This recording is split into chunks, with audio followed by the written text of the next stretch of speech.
Bonjour, je voudrais raconter dans cette vidéo la vie de l'archevêque irlandais Saint Malachy d'Armagh.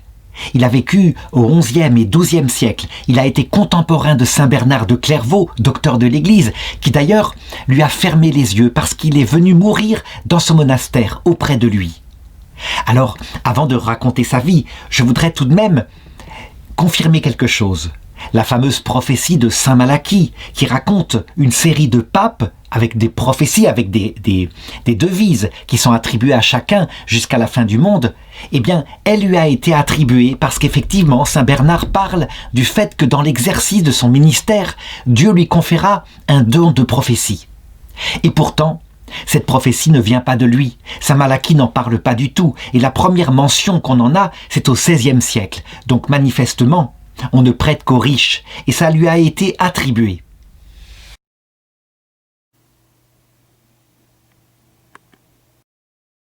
En fait, en reconstituant l'histoire, on croit qu'elle est plutôt le fait d'un certain moine Arnold de Vion. Mais effectivement, parce que, par hasard, ou peut-être par coïncidence, ou peut-être par prophétie, certaines devises semblaient effectivement coller extraordinairement à certains papes. Je pense par exemple au pape qui fut enlevé par l'empereur Napoléon Ier, le pape Pie VII, et dont la devise est « Aquila Rapax », il sera enlevé par l'aigle. Ou alors la devise du pape Benoît XV, le pape de la Première Guerre mondiale, « De religio depopulata », la religion est dépeuplée. Eh bien, on a fini par y croire, elle a eu une grande influence dans l'Église, mais je dirais que la Providence, afin d'éviter qu'on y croie trop, a permis que le pape Benoît XVI, qui était réputé être le tout dernier pape, avant le pape de la grande épreuve, eh bien, est vivant au moment où je fais cette vidéo. Ce qui fait que le pape François, qui maintenant est très contesté, eh bien, ne peut pas l'être. Et le pape Benoît XVI insiste pour dire que le seul pape de l'Église catholique, c'est le pape François. Ceci étant dit, en regardant bien la prophétie entre guillemets de Saint Malachy, on s'aperçoit que les coïncidences existent, mais que la plupart des devises sont véritablement tirées par les cheveux sur des détails qu'on cherche bien malheureusement et qu'on finit par trouver, parce que on donnerait à n'importe qui un nom comme par exemple la rose effeuillée, on finirait par trouver ne serait-ce que le fait qu'il porte un pull rose ce jour-là et ça marcherait. Et donc, lorsque Saint Malachy mourut dans le monastère fondé par Saint Bernard, eh bien Saint Bernard entreprit d'écrire sa vie. Et il commence comme ça, en s'adressant à un abbé. Il le dit, la vie des saints, elle élève les âmes, parce que les exemples de ceux qui ont servi Dieu de tout leur cœur donnent des modèles. Et véritablement, ils fondent une sorte de théologie de ce qui sera plus tard, officiellement, mis en ordre canoniquement, la béatification et la canonisation des saints. Alors évidemment, dans cette vie, Saint Bernard, il tombe un peu dans le travers qui est logique. Ça veut dire qu'il regarde essentiellement les vertus héroïques de Saint Malachy, et ceci dès sa petite enfance. Donc il ne met pas en valeur le fait qu'il a dû se battre aussi contre des propres défauts qu'il avait en lui, ce que nous faisons actuellement. Ce qui est certain, c'est qu'il donne d'abord son origine. Il est né dans une famille irlandaise de haute lignée, une famille proche des différentes familles royales qu'il y a dans ce pays, qu'il cite comme étant encore dans la barbarie, dans l'obscurité du paganisme, avec évidemment une religion catholique qui s'étend de plus en plus. Mais il le dit, ce qui le frappe le plus, c'est que comment est-ce que d'un pays aussi rustre, aussi rude, aussi adonné à la guerre et à toutes sortes de vices, comment a pu sortir un lys si pur que son ami Saint Malachy? Et c'est vrai, il faut se représenter que quand il naît en 1094 après Jésus-Christ, eh bien l'Irlande est certes chrétienne depuis plusieurs siècles, mais je dirais le christianisme, il met du temps à féconder les âmes et à s'implanter partout, si bien que dans les campagnes il y a encore énormément de paganisme et les anciens rites qui viennent des Celtes, c'est-à-dire les anciens Gaulois, sont encore très présents. De toute façon, l'humanité ne se refait pas, je dirais même en période profondément chrétienne. Il y a une chose qui reste présente dans le cœur de l'homme, c'est que tout ce qu'il recherche sur la terre, parce qu'il ne pense pas assez au ciel, eh bien, ce sont les honneurs. C'est la richesse qui permet toute chose. Et ce sont les plaisirs. D'ailleurs, très vite, parce qu'il a une petite sœur, une sœur qui, elle, n'a pas eu la chance comme lui d'avoir une âme comme attirée par ce qui était surnaturel, eh bien, saint Malachie raconte qu'il remarquera chez sa sœur une volonté de mener une vie toute charnelle, et ce malgré l'excellente éducation que ses parents essayent de lui conférer à lui et à elle.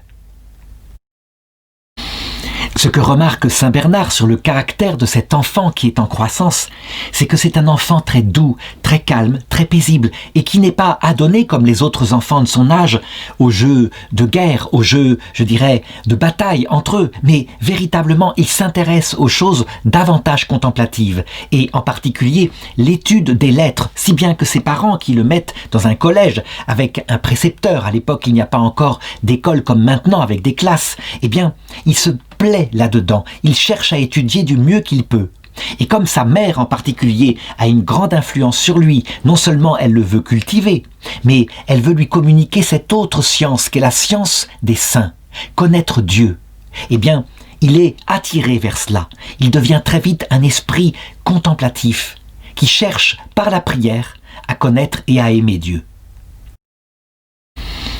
Et saint Bernard fait remarquer que les gens qui observaient cet enfant eh bien, étaient surpris et se disaient « oui, il n'a pas les vertus viriles habituelles » et on pourrait presque dire que leur jugement ressemblait peut-être à celui de la femme d'Isaac, à savoir Rebecca, envers ses deux fils. Et celui qu'elle préférait, c'était Jacob.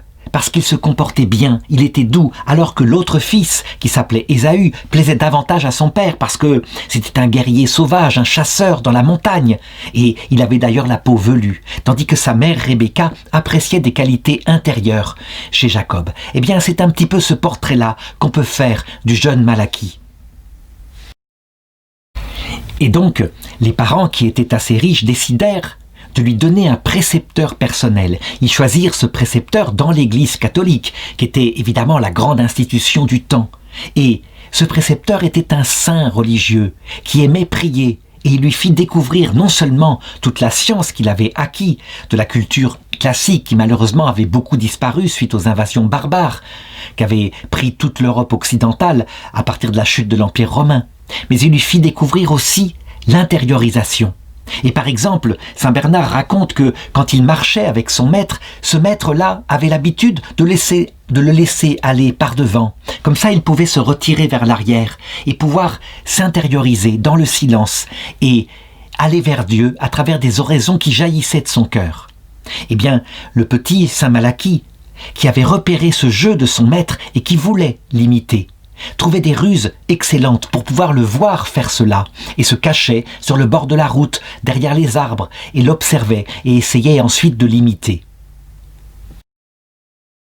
Donc on peut dire que cette âme était attirée par le surnaturel et par la présence de Dieu, mais en même temps aussi par les activités intellectuelles, mais pas de manière séparée. Par exemple, saint Bernard raconte qu'un jour, alors que son maître lui avait donné un exercice, sans doute de traduction, peut-être avec un texte écrit en latin, et que ce texte portait sur quelque chose qui le choqua manifestement, peut-être un passage un peu lubrique, ou alors un passage ironique, eh bien, il fut tellement offusqué qu'il préféra arrêter cet exercice. Il en sentait la légèreté, il en sentait le danger pour son âme. On peut dire que dès ce moment-là, naquit en lui ce qu'on peut appeler, et ce qu'on peut qualifier au sens littéral, la vocation. Ça veut dire un appel à ne pas rester dans le monde, mais à consacrer toute sa vie et toutes ses énergies à Dieu. D'ailleurs, saint Bernard, il raconte ce qu'il se dit alors qu'il était tout jeune homme, et ce qui l'amena à conclure qu'il devait se consacrer à Dieu. Il dit ceci, évidemment, il lui prête, il reconstruit, mais il dit « Je préférais, et c'était la réflexion que je me faisais, pense en tout cas le jeune saint Malachie. Je préférais perdre ma vie pour un temps afin de ne pas la perdre pour l'éternité. Aussi me donnai-je à Dieu pour me consacrer sans retour à son service avec tout ce qui vient de lui. Ceux de ces dons que j'emploierai en œuvre de piété ne seront pas perdus pour moi, peut-être même serai-je en droit d'en espérer d'autres encore, car s'il donne gratuitement, il rend encore plus et abondamment.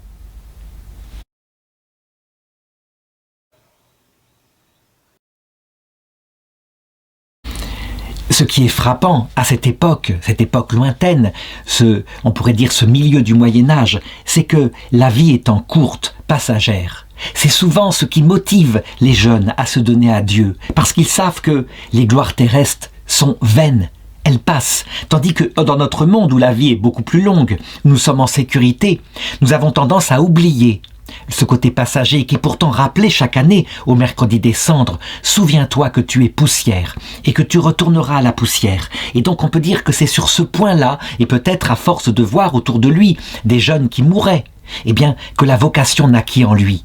Perdre un bien passager qui dure peu pour obtenir un bien éternel, la seule chose qui compte étant la vision de Dieu en compagnie de ses frères.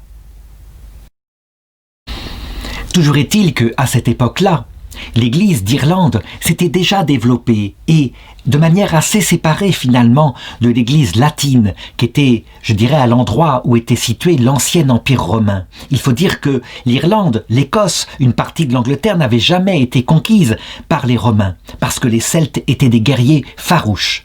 Toujours est-il qu'elle développait une spiritualité propre et très étonnamment, sans lien d'ailleurs avec le monachisme qui s'était développé en Égypte dès le IVe siècle, il y avait un monachisme spécifique à l'Irlande, un monachisme très spécial. Toujours est-il que le jeune Samalaki comprit que pour se consacrer à Dieu, il fallait se mettre à l'école des meilleurs. Et il entendit parler d'un homme, un saint homme, qui menait une vie très austère et qui se mortifiait cruellement afin de mieux servir Dieu et de ne jamais s'endormir sur ses lauriers.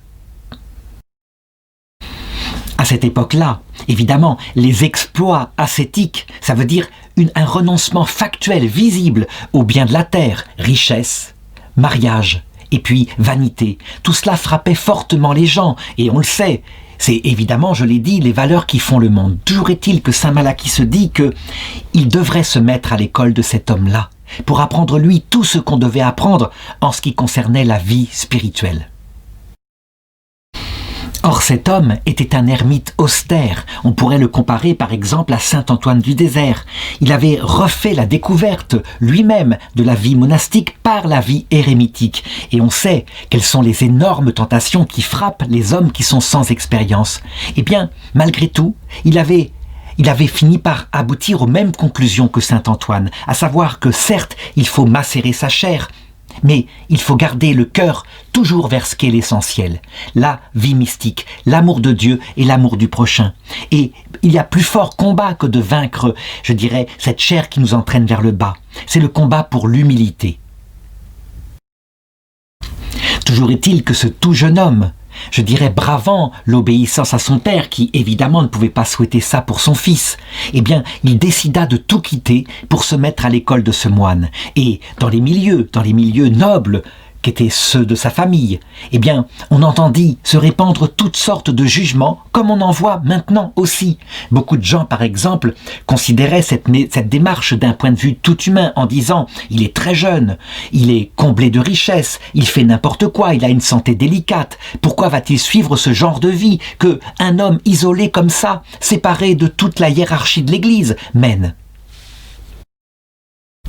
D'autres ricanaient en disant « attendons de voir, c'est comme un feu de paille, c'est comme ça, il s'engage dans une vie austère, et puis quand il en aura touché les austérités, il reviendra penaud pour reprendre sa vie confortable de jadis. » Et saint Bernard, qui sans doute parle de lui-même parce qu'il a fait la même démarche, eh bien raconte qu'il y avait une troisième réaction, ceux qui disaient « il est bien trop jeune pour décider, il ferait mieux de se mettre et de rester sous le joug de son père, qui ne veut que son bien. » Et saint Bernard s'y oppose en disant, en réalité, c'est un bien pour l'homme de porter dès son adolescence le joug de la foi. Et il en sait quelque chose, en réalité, quand on est jeune et qu'on s'adonne comme ça à une vie consacrée à Dieu, c'est beaucoup plus facile. La sensibilité d'un jeune, elle s'habitue facilement aux austérités, tandis que quand on entre déjà formé, ayant son jugement propre, ayant ses habitudes, par exemple à l'âge de 30 ans, c'est extrêmement dur de se mettre sous l'apprentissage d'un maître. C'est une remarque qu'il est important de considérer à notre époque où, de plus en plus dans certains monastères, Quasiment. Pour obtenir que quelqu'un puisse rentrer dans la vocation, il faut qu'il ait terminé des études, et parfois des études très longues, parfois avoir eu une expérience professionnelle. Et souvent, évidemment, de cette façon-là, le sens de l'absolu ne peut pas se développer à la manière souple que je viens d'indiquer. Toujours est-il que le jeune Malachie tomba sur un bon maître. Ce maître s'appelait, dit saint Bernard, Saint Invar. Et Saint Invar mettait en premier une mesure dans les exercices spirituels et l'apprentissage de l'humilité. Il lui apprit l'obéissance. L'obéissance étant le sommet du dépassement de soi par rapport, je dirais, à la vanité. Cette chose si difficile à déraciner dans son cœur. Et il prit le temps qu'il fallait, et il écoutait ses enseignements, et ses enseignements étaient bons. Si bien que, très vite, d'autres jeunes, qui virent les progrès spirituels qu'il faisait, eurent l'idée de suivre son exemple. Et saint Invar, qui était si seul jusqu'à présent, eh bien se retrouva entouré de nombreux jeunes disciples qui se mirent à son école. La vie ne consistait pas uniquement dans des heures et des heures d'oraison, dans le silence de son cœur. Non, il montrait qu'il fallait aussi savoir connaître Dieu, parce que quand on connaît Dieu, on l'aime davantage. Et d'autre part, il fallait que l'amour de Dieu aboutisse comme une source jaillissante à l'amour du prochain. Et donc il invitait son disciple à pratiquer des œuvres de charité, ce qu'il fit avec un grand zèle, et en particulier enterrer les morts. On le sait, à cette époque-là, beaucoup de gens, et des pauvres en particulier, étaient trouvés le matin dans le froid, morts, et personne ne s'occupait du corps. Il fallait creuser un trou, mais en même temps, c'était une honte, un manque de respect pour le temple où le Seigneur avait pu habiter. Eh bien, saint Malachie décida que son apostolat particulier serait de rendre ainsi honneur aux morts en les enterrant, et de prier pour leurs âmes aussi. Ce que sa sœur cadette, je l'ai dit, qui était une jeune femme extrêmement belle, avec une longue chevelure blonde ou rousse, eh bien elle apprit, et du coup elle le méprisa. Elle se moqua fort de lui en disant « Mais c'est n'importe quoi, et tu n'es même pas fidèle à l'écriture, regarde ce que dit ton Seigneur, laissez les morts enterrer les morts. » Ce qui la fâchait le plus, c'était de le voir ainsi avec ce costume pauvre, lui d'une si noble lignée, qui déshonorait un peu la réputation de ses parents. Mais lui n'en avait cure, et il se disait même que cette sœur, qui voulait l'entraîner loin de sa détermination, était une personne qu'il fallait peu fréquenter. Et c'est vrai, elle courait après les garçons, elle avait, dit-il, une vie toute charnelle.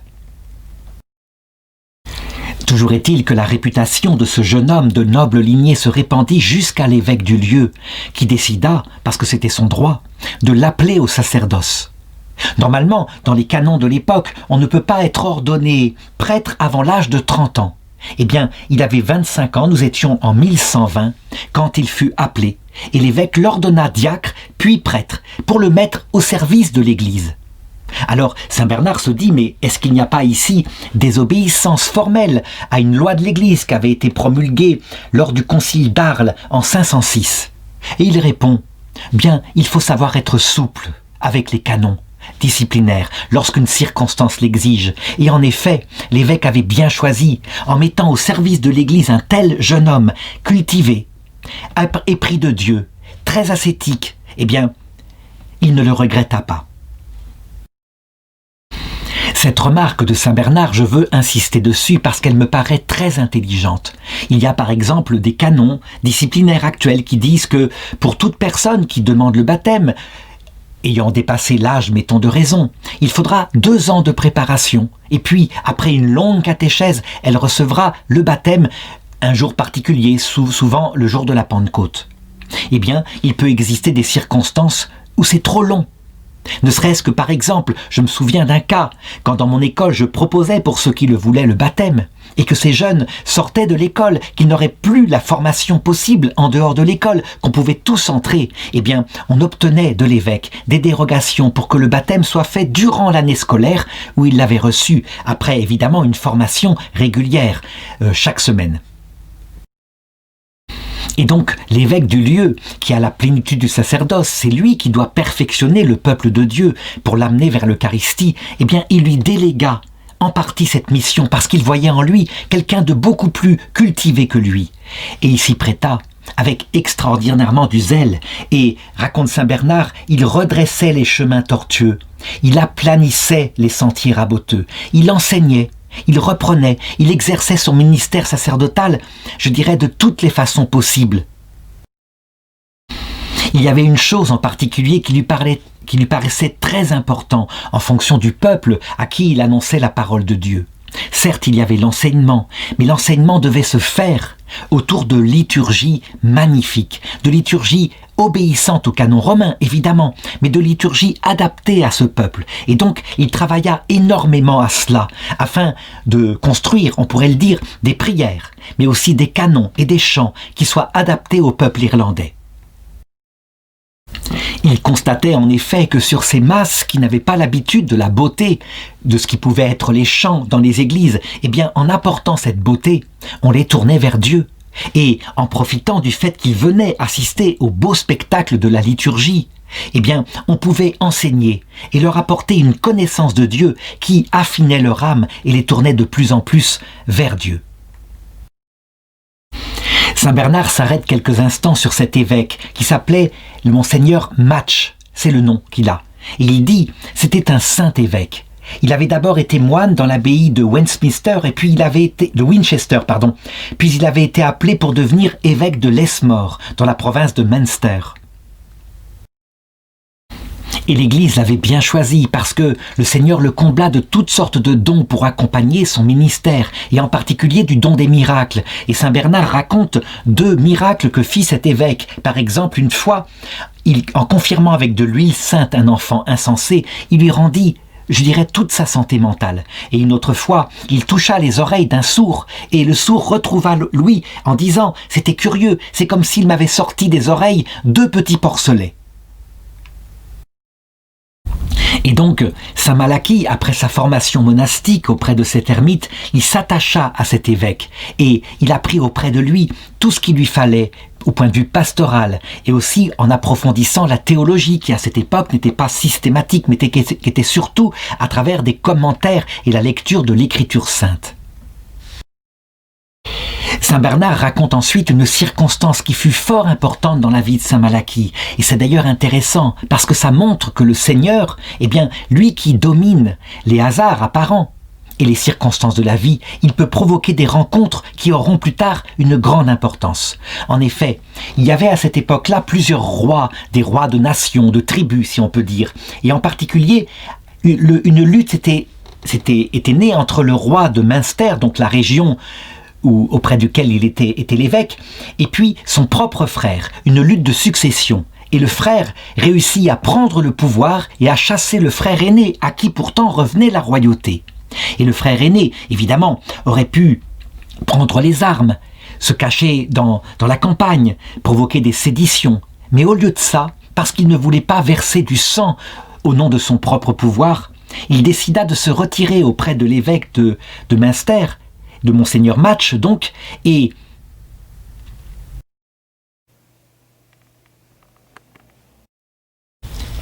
de le faire comme un simple particulier, à titre privé. L'évêque, au contraire, voulait le recevoir comme un roi, celui qui était en fait député, réputé être roi. Et lui l'en dissuada en lui disant « Non, non, je vais disparaître, tant pis, apprenez-moi le genre de vie intérieure, le vie spirituelle qu'il faut. Et mettez-moi à l'école d'un maître spirituel qui pourra m'apprendre toutes les choses qui concernent Dieu. » L'évêque fut fort touché par une telle résolution. Il lui donna une cellule fort peu confortable, une sorte de cellule monastique. On lui donna du pain, de la nourriture, afin qu'il puisse vivre sa vie austère. Et on lui donna comme maître saint Malachie, ce tout jeune prêtre qui se mit à l'enseigner, à venir le voir chaque jour, à lui donner des leçons concernant l'écriture, concernant la vertu, concernant aussi les épreuves intérieures qu'il devait franchir. Et du coup, il naquit entre eux une amitié très forte.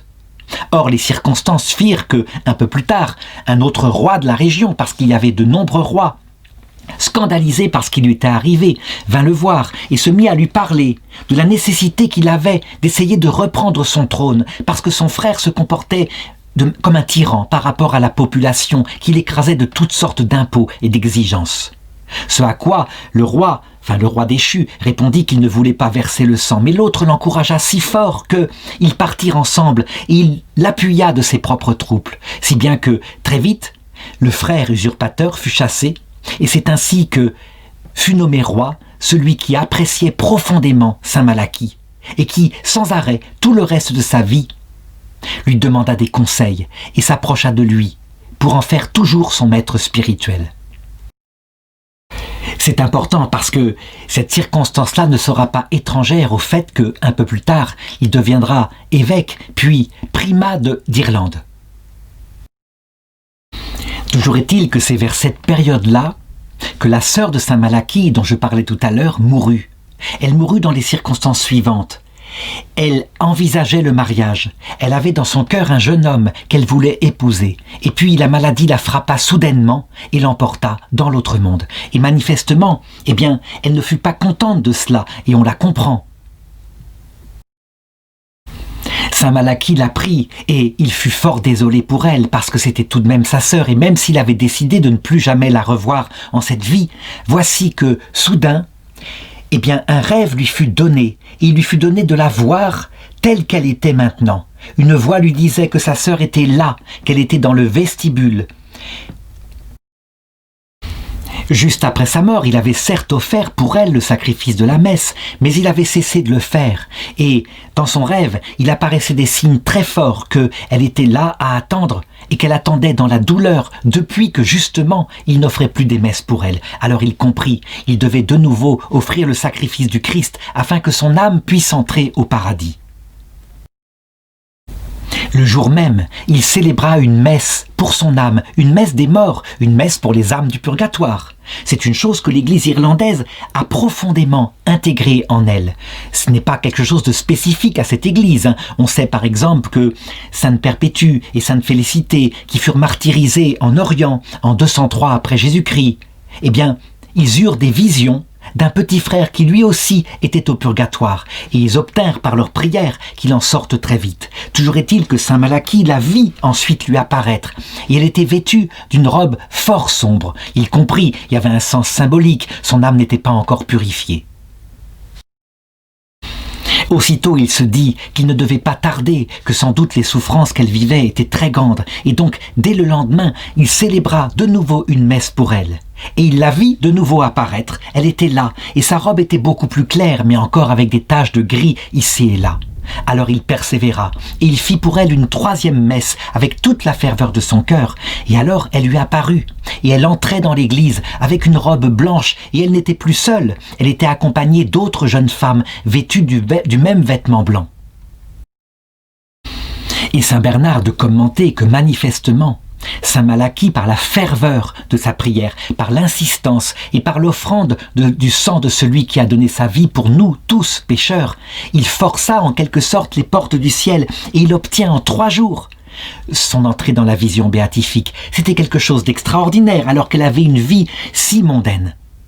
On peut dire que ce culte des 3 messes, cette prière pour les âmes du purgatoire, nous est venu en particulier, en tout cas en Occident, par l'Église d'Irlande. On dit souvent que la fête du 2 novembre, qui est d'ailleurs la fête de Saint Malachie, et ce n'est pas pour rien, est une fête qui à l'origine était païenne. Peut-être qu'elle vient d'Halloween, une fête irlandaise qui essayait de mettre les âmes des morts dans de bonnes dispositions. Mais toujours est-il qu'on le sait, dans l'Église d'Irlande, grâce à des saints comme Saint Malachie, cette fête fut christianisée, mais gardée dans ce qu'elle avait de valable. Et c'est pourquoi, on peut le dire, Saint Malachie, avec d'ailleurs Saint Patrick, est un patron de la fête du 2 novembre, fête des âmes du purgatoire, fête aussi des âmes qui sont dans l'Hadès, dans le Sheol, et qui font sur terre une étape du purgatoire sur les lieux mêmes où ils ont péché. Cette théologie d'un lieu qui serait entre ce monde et l'autre, un lieu où l'âme n'aurait pas encore reçu la sentence définitive, le pape Benoît XVI en parle dans son encyclique sur l'espérance Spe Salvi numéro 44-45. Et on peut dire que, même si le thomisme ne l'a pas gardé, à savoir entre ce monde et l'autre, un passage qu'on pourrait appeler l'Hadès, d'autres traditions théologiques venant en particulier d'Irlande, mais aussi de l'Orient grec, l'ont gardée précieusement et sont en train de la réintroduire dans l'Église catholique. Je voudrais raconter maintenant, dans la deuxième partie de cette vidéo, comment Dieu dit « Il n'est pas bon qu'une lampe soit mise perpétuellement sous le boisseau. Mais une lampe, quand elle brille, eh bien, on la sort de sous le boisseau et on la met à briller à la lumière pour tout le monde. » Et je voudrais raconter comment Saint Malachie en arriva à devenir l'archevêque et le primat d'Irlande. D'abord, eh bien, devant une telle vertu qui émanait de lui, un tel zèle apostolique, alors qu'il était tout jeune, il avait à peine dépassé la trentaine, eh bien, voilà qu'un homme riche du secteur, dans le pays de Lesmore, un seigneur, eut l'idée de lui confier la relevaille du monastère de Benshore. Le monastère de Benshore, c'est un monastère irlandais, je l'ai dit, la vie monastique irlandaise était déjà ancienne. Or, il se situait auprès de la mer, et ce monastère avait été entièrement ruiné par des attaques de vikings. Et on raconte qu'à un moment donné, il y avait plus de 900 moines dedans, et que ces moines avaient été exterminés par les barbares. À l'époque de Saint Colomban, ce monastère avait eu une fécondité spirituelle extraordinaire et il avait pu fonder dans toute l'Irlande et jusqu'en Écosse et en Angleterre d'autres maisons mères qui essaimaient chaque année comme des essaims tant le nombre de vocations y entrait. Saint Colomban, qui était parti de là, avait même émigré à l'étranger et avait fondé le monastère de Luxeuil en Gaule. Alors, l'idée de cet homme riche, c'était que plutôt que de construire un nouveau monastère, pourquoi ne pas se servir des ruines, les rebâtir, et se servir de cette terre qui était arrosée par le sang des martyrs pour que reparte la vie spirituelle. Le problème de cette époque-là, c'est que l'Église sortait à peine d'une crise terrible, une crise qui avait failli la détruire, la crise qui précède la réforme de Saint Grégoire VII, ce qu'on appelle la réforme grégorienne. Ça veut dire que il y avait des abbés de monastères qui en fait étaient des riches seigneurs, et peu importe, quelquefois ils n'étaient même pas moines. L'idée était simplement de profiter de la richesse du travail des moines et d'en tirer des bénéfices. Et ce monastère-là, eh bien, il avait avec lui une quantité énorme de terre. Mais le problème, c'est que ceux qui étaient titulaires de l'abbatiat, même si le monastère n'existait plus, c'était des familles nobles du secteur. Et donc, il fallait que Saint Malachie trouve la manière de faire disparaître cette coutume et de suivre ainsi les réformes de Grégoire VII. Comment faire ? Eh bien, le meilleur système, se dit-il, c'était de n'accepter que l'endroit du monastère avec quelques terres autour, mais l'immense domaine qui produisait tellement de richesses, eh bien, de s'en débarrasser, de le donner à ces laïcs et qu'ils en tirent leur bénéfice, mais qu'ils soient séparés vraiment de l'aspect profane des choses. Et c'est ce qu'il fit. Évidemment, plus tard, il le regretta parce qu'il fallait pour ce monastère qui revécut, effectivement, il fallait des terres pour pouvoir subsister. Et donc, courageusement, il suivit le projet de cet homme riche et, avec une dizaine de jeunes religieux, il aboutit sur les ruines et il commença à rebâtir. Et, je dirais, le Seigneur, il ressemblait un petit peu à l'action qu'il avait faite pour Joseph, celui qui fut vendu en Égypte par ses frères. Et on raconte que Joseph, quand il touchait à quoi que ce soit de matériel, tout réussissait. Eh bien, ce fut la même chose pour Malachie. Ça veut dire que ces moines zélés, priants, avec une règle de vie qu'ils remettaient strictement au service du Seigneur, eh bien, tout leur réussissait. Et des signes, insignes, des miracles accompagnaient. Par exemple, un jour, il y avait un ouvrier qui, avec une hache, abattait un arbre. C'était un travail très important parce qu'il fallait faire la charpente. Et il n'avait pas vu que passait par ici un autre ouvrier. Et le coup de hache le frappa en pleine poitrine et le renversa. Et tout le monde se précipita parce que le coup avait été tellement violent qu'on pensait que la victime serait morte. Eh bien, pas du tout. Seul le vêtement avait été déchiré et il n'y avait même pas de traces de blessure sur sa poitrine. C'était tellement stupéfiant parce que le coup avait porté, on avait bien vu cet homme voler en l'air, qu'on attribua cela à Saint Malachie. Et on fit bien. Si bien que Imar, l'homme riche en question, établit Malachie à la tête de ce monastère qui commença à prospérer. Dans ces pays à peine sortis de la barbarie, on le sait, ce qui permet de répandre l'évangile, eh bien, c'est qu'il faut des signes extérieurs, des signes, des miracles, des prodiges. Et donc Dieu commença à revêtir saint Malachie de ce don-là, afin de toucher l'imagination des gens, et que ainsi ils puissent véritablement se tourner vers la foi. Et on vit sortir ainsi nombre de miracles qui furent connus dans toute la région, venant des mains de saint Malachie. Par exemple, il y avait un prêtre qui se nommait Michel, et qui était atteint de dysenterie permanente. Eh bien, le saint s'approcha de lui, il le bénit, et il guérit aussitôt. Cependant, ce don-là, extérieur, visible, ne suffisait pas. Ces miracles du corps, ils servent à guérir l'âme.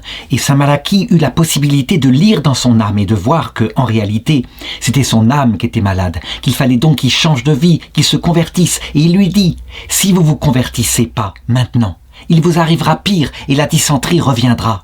Et l'homme, effectivement, confessa ses péchés. Et maintenant, d'après saint Bernard, dit-il, eh bien, il changea complètement de vie et il est à la tête d'un monastère situé en Écosse. Évidemment, du coup, sa réputation se répandit dans toute l'Irlande, et à un moment donné, comme le siège épiscopal de Connors était vacant, eh bien, ça se faisait comme ça à l'époque, les évêques se réunirent et ils décidèrent que c'était lui qui devait devenir l'évêque. Il avait 30 ans à peine. Et il se fit prier, il savait que c'était une responsabilité énorme, mais le zèle des âmes prima, et donc tant pis s'il perdait un peu de sainteté en acceptant une charge qui tout de même le rendait visible, le retirait de sa solitude bien-aimée. Et donc il fut sacré évêque en 1124 environ, je l'ai dit, il avait 30 ans. En fait, on l'avait nommé comme ça évêque, ce jeune homme, parce que ce monastère, ou plutôt cet évêché, personne n'en voulait. Voilà comment il est décrit par saint Bernard. Les habitants de cette région étaient de véritables brutes. On avait plutôt affaire à cela qu'à des hommes, car ils n'avaient jamais rien vu de semblable dans les contrées les moins civilisées, pour le libertinage des mœurs, la brutalité des coutumes, l'impiété en matière de foi, la barbarie des lois, l'aversion de tout frein et le débordement des mœurs.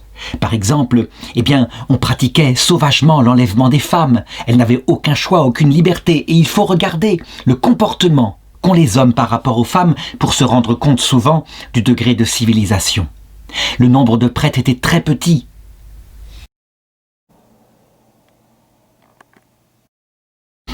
Et il y avait une si grande pauvreté que les saints mystères étaient célébrés, souvent indignement. Il fallait donc remonter tout cela. Il aurait pu reculer parce qu'il le savait.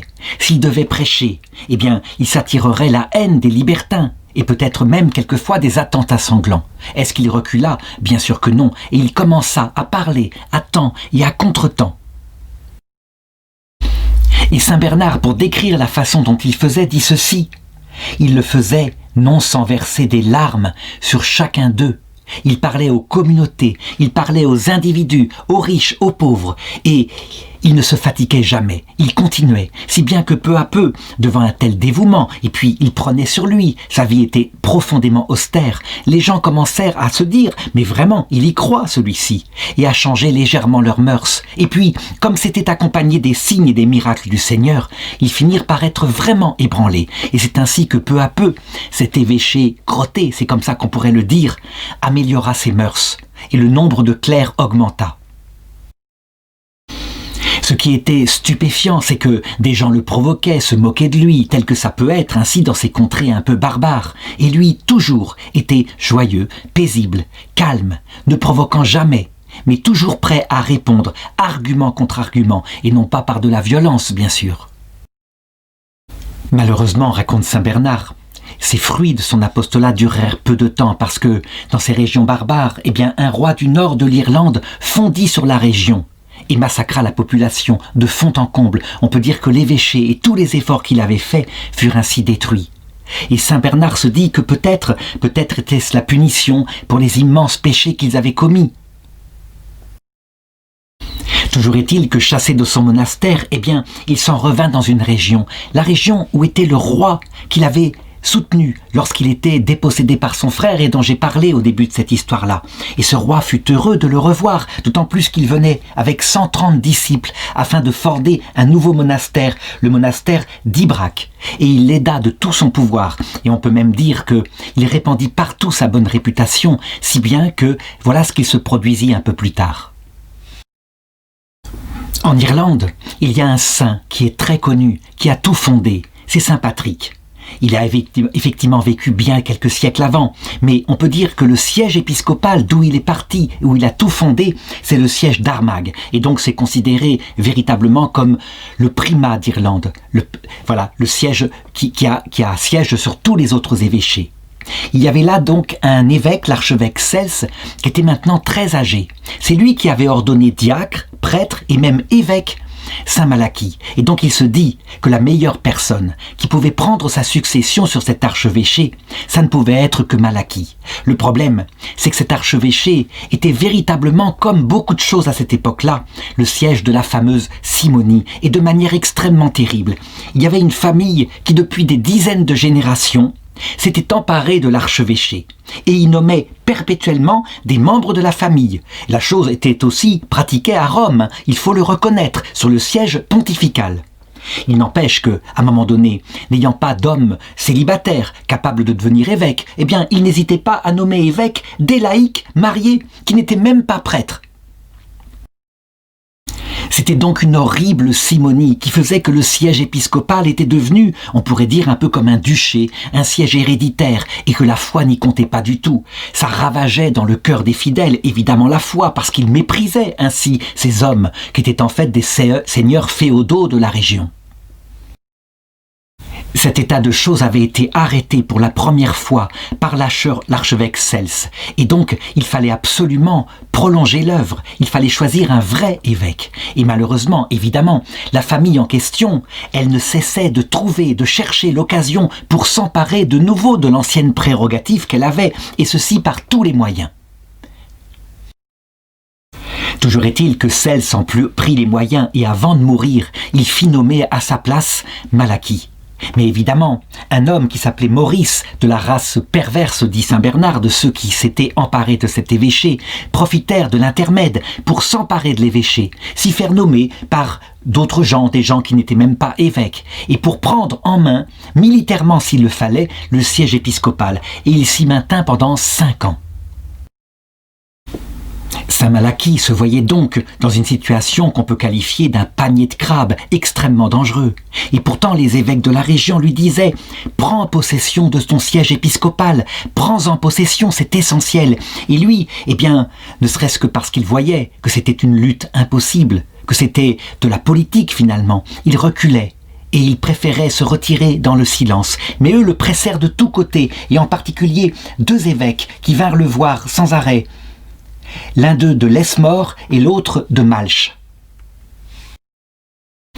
Et ils insistèrent tellement, ils lui parlèrent du salut du peuple et de sa propre salut qui serait en danger, si bien qu'à un moment donné, il céda et il leur dit « Je sais que c'est à la mort que vous m'envoyez, mais je me soumets dans l'espérance du martyre. J'y mets pourtant une condition. Dès que l'entreprise aura réussi et que j'aurai rétabli l'autorité de l'Église sur cet archevêché, alors permettez-moi de retourner à ma pauvreté antique et de reprendre ma vie monastique. Permettez que je fasse nommer à ma place un évêque qui sera digne sur le siège d'Armagh, et moi, je n'épouserai que la seule épouse que j'ai eue toute ma vie, la sainte pauvreté. » Il faut dire que ce qui le décida aussi, ce fut un songe très précis, très profond qu'il raconta à Saint Bernard. Quelque temps avant que l'archevêque Cels ne mourût et ne lui communique le pouvoir épiscopal, eh bien, il eut un rêve dans lequel lui apparut une femme de grande stature, à l'air vénérable, et il lui demanda, Saint Malachie lui demanda qui elle était, et elle répondit qu'elle était l'épouse de Cels. Et qu'elle lui avait remis le bâton pastoral de ce dernier qu'elle tenait à la main et qu'elle lui donnait à lui maintenant. Peu de jours après, effectivement, Cels mourut et Saint Malachie comprit que ce rêve l'encourageait à prendre possession, malgré les obstacles, du siège épiscopal. Qui était cette femme qui lui apparut ? Bien, certains disent que c'est l'allégorie de la pauvreté, mais en réalité, on le sait bien, c'est la Vierge Marie, la reine de l'Irlande, évidemment, celle qui préside au cœur des chrétiens dans cette région, et elle aidait à conquérir au Christ cette région sauvage. Maurice, donc l'archevêque usurpateur, mourut quelque temps après. Eh bien, la famille désigna un successeur dans la personne de Nigel, et il prit le pouvoir, mais celui-ci était particulièrement retors et rusé.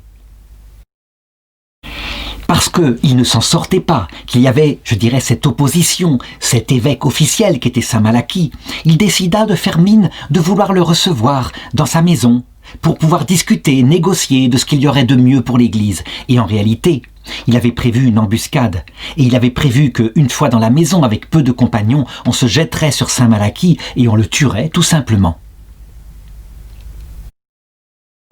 Il prépara pour cela d'abord des mots mielleux qui attirèrent Malachie, et Malachie ne se faisait pas d'illusions, d'ailleurs des évêques étaient là qui lui disaient « N'y va surtout pas, c'est un piège !»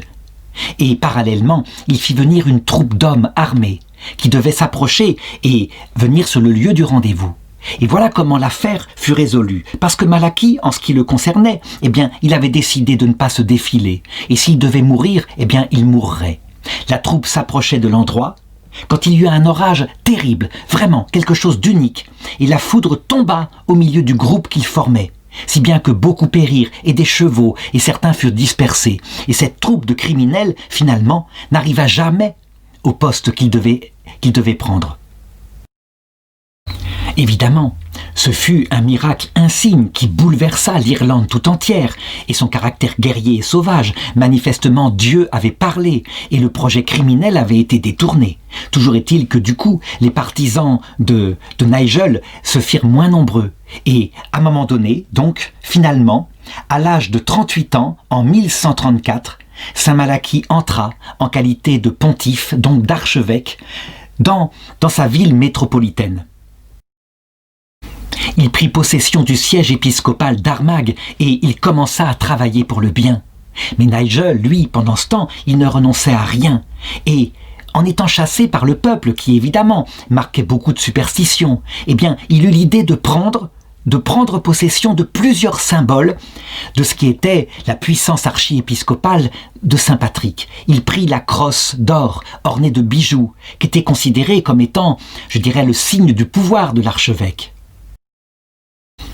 On appelait cette crosse le bâton de Jésus, et la superstition des gens pensait que Saint Patrick avait tenu lui-même entre ses mains. Il prit aussi l'évangéliaire de Saint Patrick et d'autres objets du culte, si bien que la population, qui elle n'était pas encore trop spiritualisée, pensait que c'était celui qui était en possession des signes du pouvoir épiscopal qui était le vrai archevêque, ce qui fait que comme ça, fuyant de ville en ville, il réussit à maintenir pendant un certain temps la division. Donc on le voit, les choses ne se calmaient pas, elles duraient depuis des années, si bien qu'à un moment donné, un membre de la famille de Maurice, qui soutenait Nigel, décida de remettre en jeu le complot pour assassiner Malachie et ainsi de terminer le problème rapidement. Donc de nouveau, on tendit un piège à Malachie en l'invitant à venir discuter avec des assassins qui étaient dans la pièce. Et de nouveau, les évêques le prévinrent, il y a un complot, on va te tuer. Et alors il répondit simplement cette fois, « Laissez-moi mes frères, j'ai vu la puissance de notre Maître. À quoi me servirait-il d'être chrétien si maintenant je ne fais pas confiance au Christ? Peut-être me sera-t-il donné de fléchir ce tyran en me servant de l'humilité. Et si je n'y réussis pas, alors je n'en triompherai pas moins en prévenant une brebis, tout pasteur que je suis, et en faisant les premiers pas vers un laïc, malgré mon titre d'évêque. » Et c'est ainsi que, préparé à la mort, n'attendant rien d'autre finalement, sauf un miracle nouveau de Dieu, et il en avait vu un, il se dirigea vers cette réunion. Et effectivement, il était avec 2 autres moines, 2 autres amis, et quand ils arrivèrent, aussitôt, ils furent entourés de toute une bande d'ennemis armés. Ces 3 amis étaient prêts à mourir avec lui, mais lui, simplement, se présenta tel qu'il était. « Je suis Malachie, l'archevêque d'Armagh. » Et eux, eh bien, ils n'osèrent pas lever la main contre lui. Et puis, il émanait de lui une telle bonté, un tel regard avenant, une telle humilité, que, en quelques mots, il les subjugua. Personne n'osait sortir les couteaux qu'ils portaient sur eux, et dont pourtant ils s'étaient décidés à le frapper. Et si un premier avait frappé, les autres auraient suivi.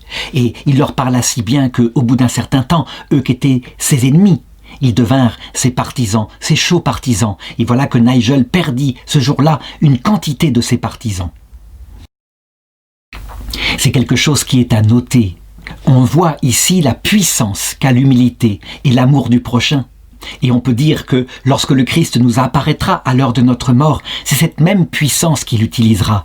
Et qui saura y résister? Parce que Saint Malachie n'est qu'une image lointaine de ce qui émane du Christ dans sa gloire.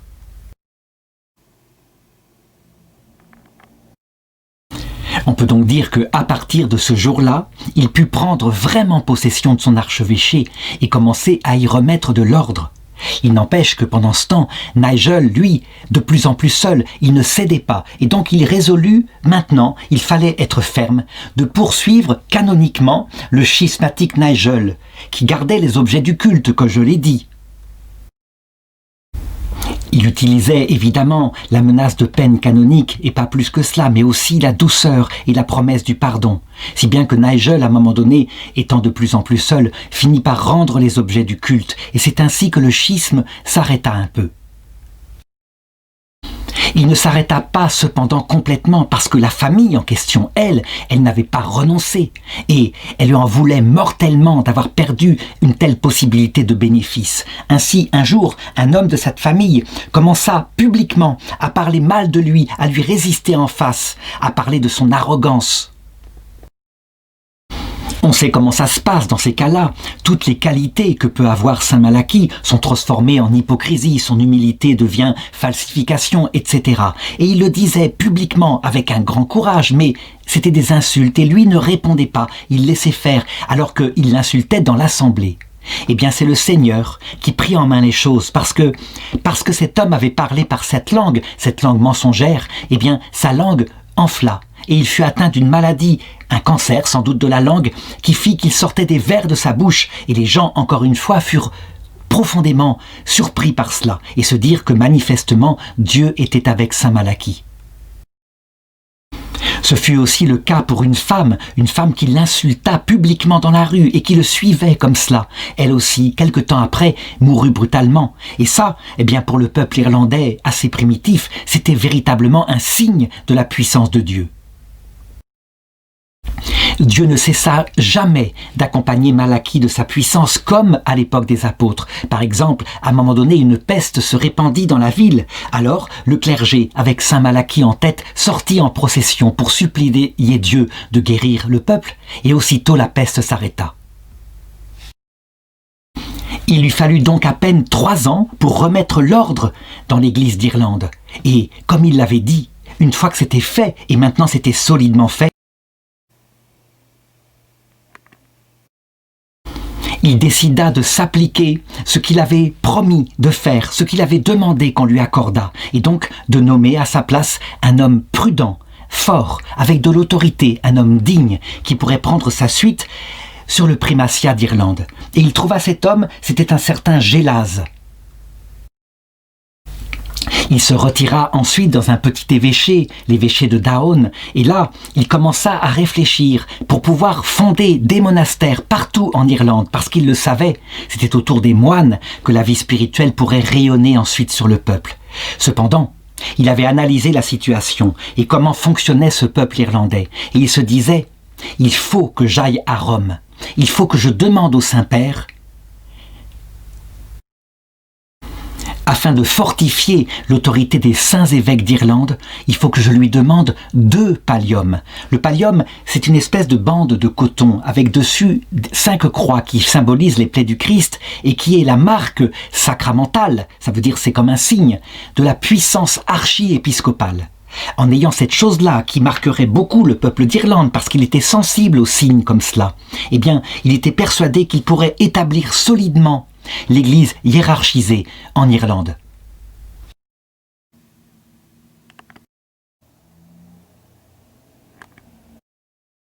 Cependant, pour obtenir un tel honneur, il fallait se rendre en personne à Rome. Et là, eh bien, les partisans de ce qu'il avait fait, voyant que tout reposait sur sa seule personne, se disaient « surtout pas, ce serait une catastrophe ». Et s'il quittait le pays ne serait-ce qu'un certain temps, eh bien, les petites baronnies et les familles reprendraient leur combat et toute la paix, tout ce qui avait été construit serait détruit. Donc il ne voulait pas qu'il parte, d'autant plus que, à cette époque-là, son frère, qui s'appelait Chrétien, qui lui-même était évêque, mourut brutalement. Ce qui fait que les gens sentaient que tout reposait sur Saint Malachie. Cependant, il était déterminé, il avait analysé la situation et il leur dit « Il faut y aller, il faut que j'y aille, sinon de toute façon, à ma mort, rien ne subsistera. » Et donc, il fit nommer un successeur à son frère Chrétien, c'était Hédan qui, au début, ne voulait pas accepter cet insigne honneur, mais il le rassura avec une parole très forte en disant « Je viens de voir à votre doigt l'anneau épiscopal, vous ne le voyez pas encore, mais le Seigneur l'a mis, donc acceptez. » Et celui-ci accepta. Et ensuite il partit, et il partit en commençant par traverser la mer, en se rendant en Écosse, et puis ensuite en descendant par le pays des Angles et des Saxons. Il voyageait incognito, personne ne le connaissait dans ce pays-là. Eh bien si, on le reconnut quand même, et en particulier par un prêtre qui avait reçu le don de prophétie. Et il dit en le voyant, « Voici l'évêque dont j'avais parlé, quand j'ai dit un jour, il nous viendra d'Irlande un saint pontife, qui a le don de lire dans le cœur des hommes. Voilà comment... il se fit cette lampe qui n'a pas pu demeurer cachée sous le boisseau. C'est le Seigneur lui-même qui l'a suscitée et qui l'a établie pour qu'elle brille sur tout le pays. » Et les compagnons furent obligés de reconnaître qu'effectivement, il était Malachie, l'ancien primat d'Irlande. Et cet homme-là, qui avait vraiment un don de prophétie, leur dit aussi « Tu pars vers Rome avec de nombreux compagnons. Tu reviendras avec très peu de compagnons. » Et donc eux se dirent que peut-être ils mourraient en route parce que le voyage était dangereux.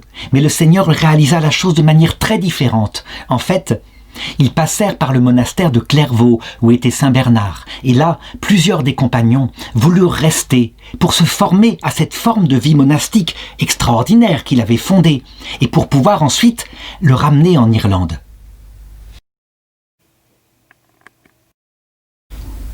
Et c'est vrai que durant la route, justement, en allant vers Rome, ils s'arrêtèrent dans ce monastère de Clairvaux. Et là, ce fut pour eux une stupéfaction.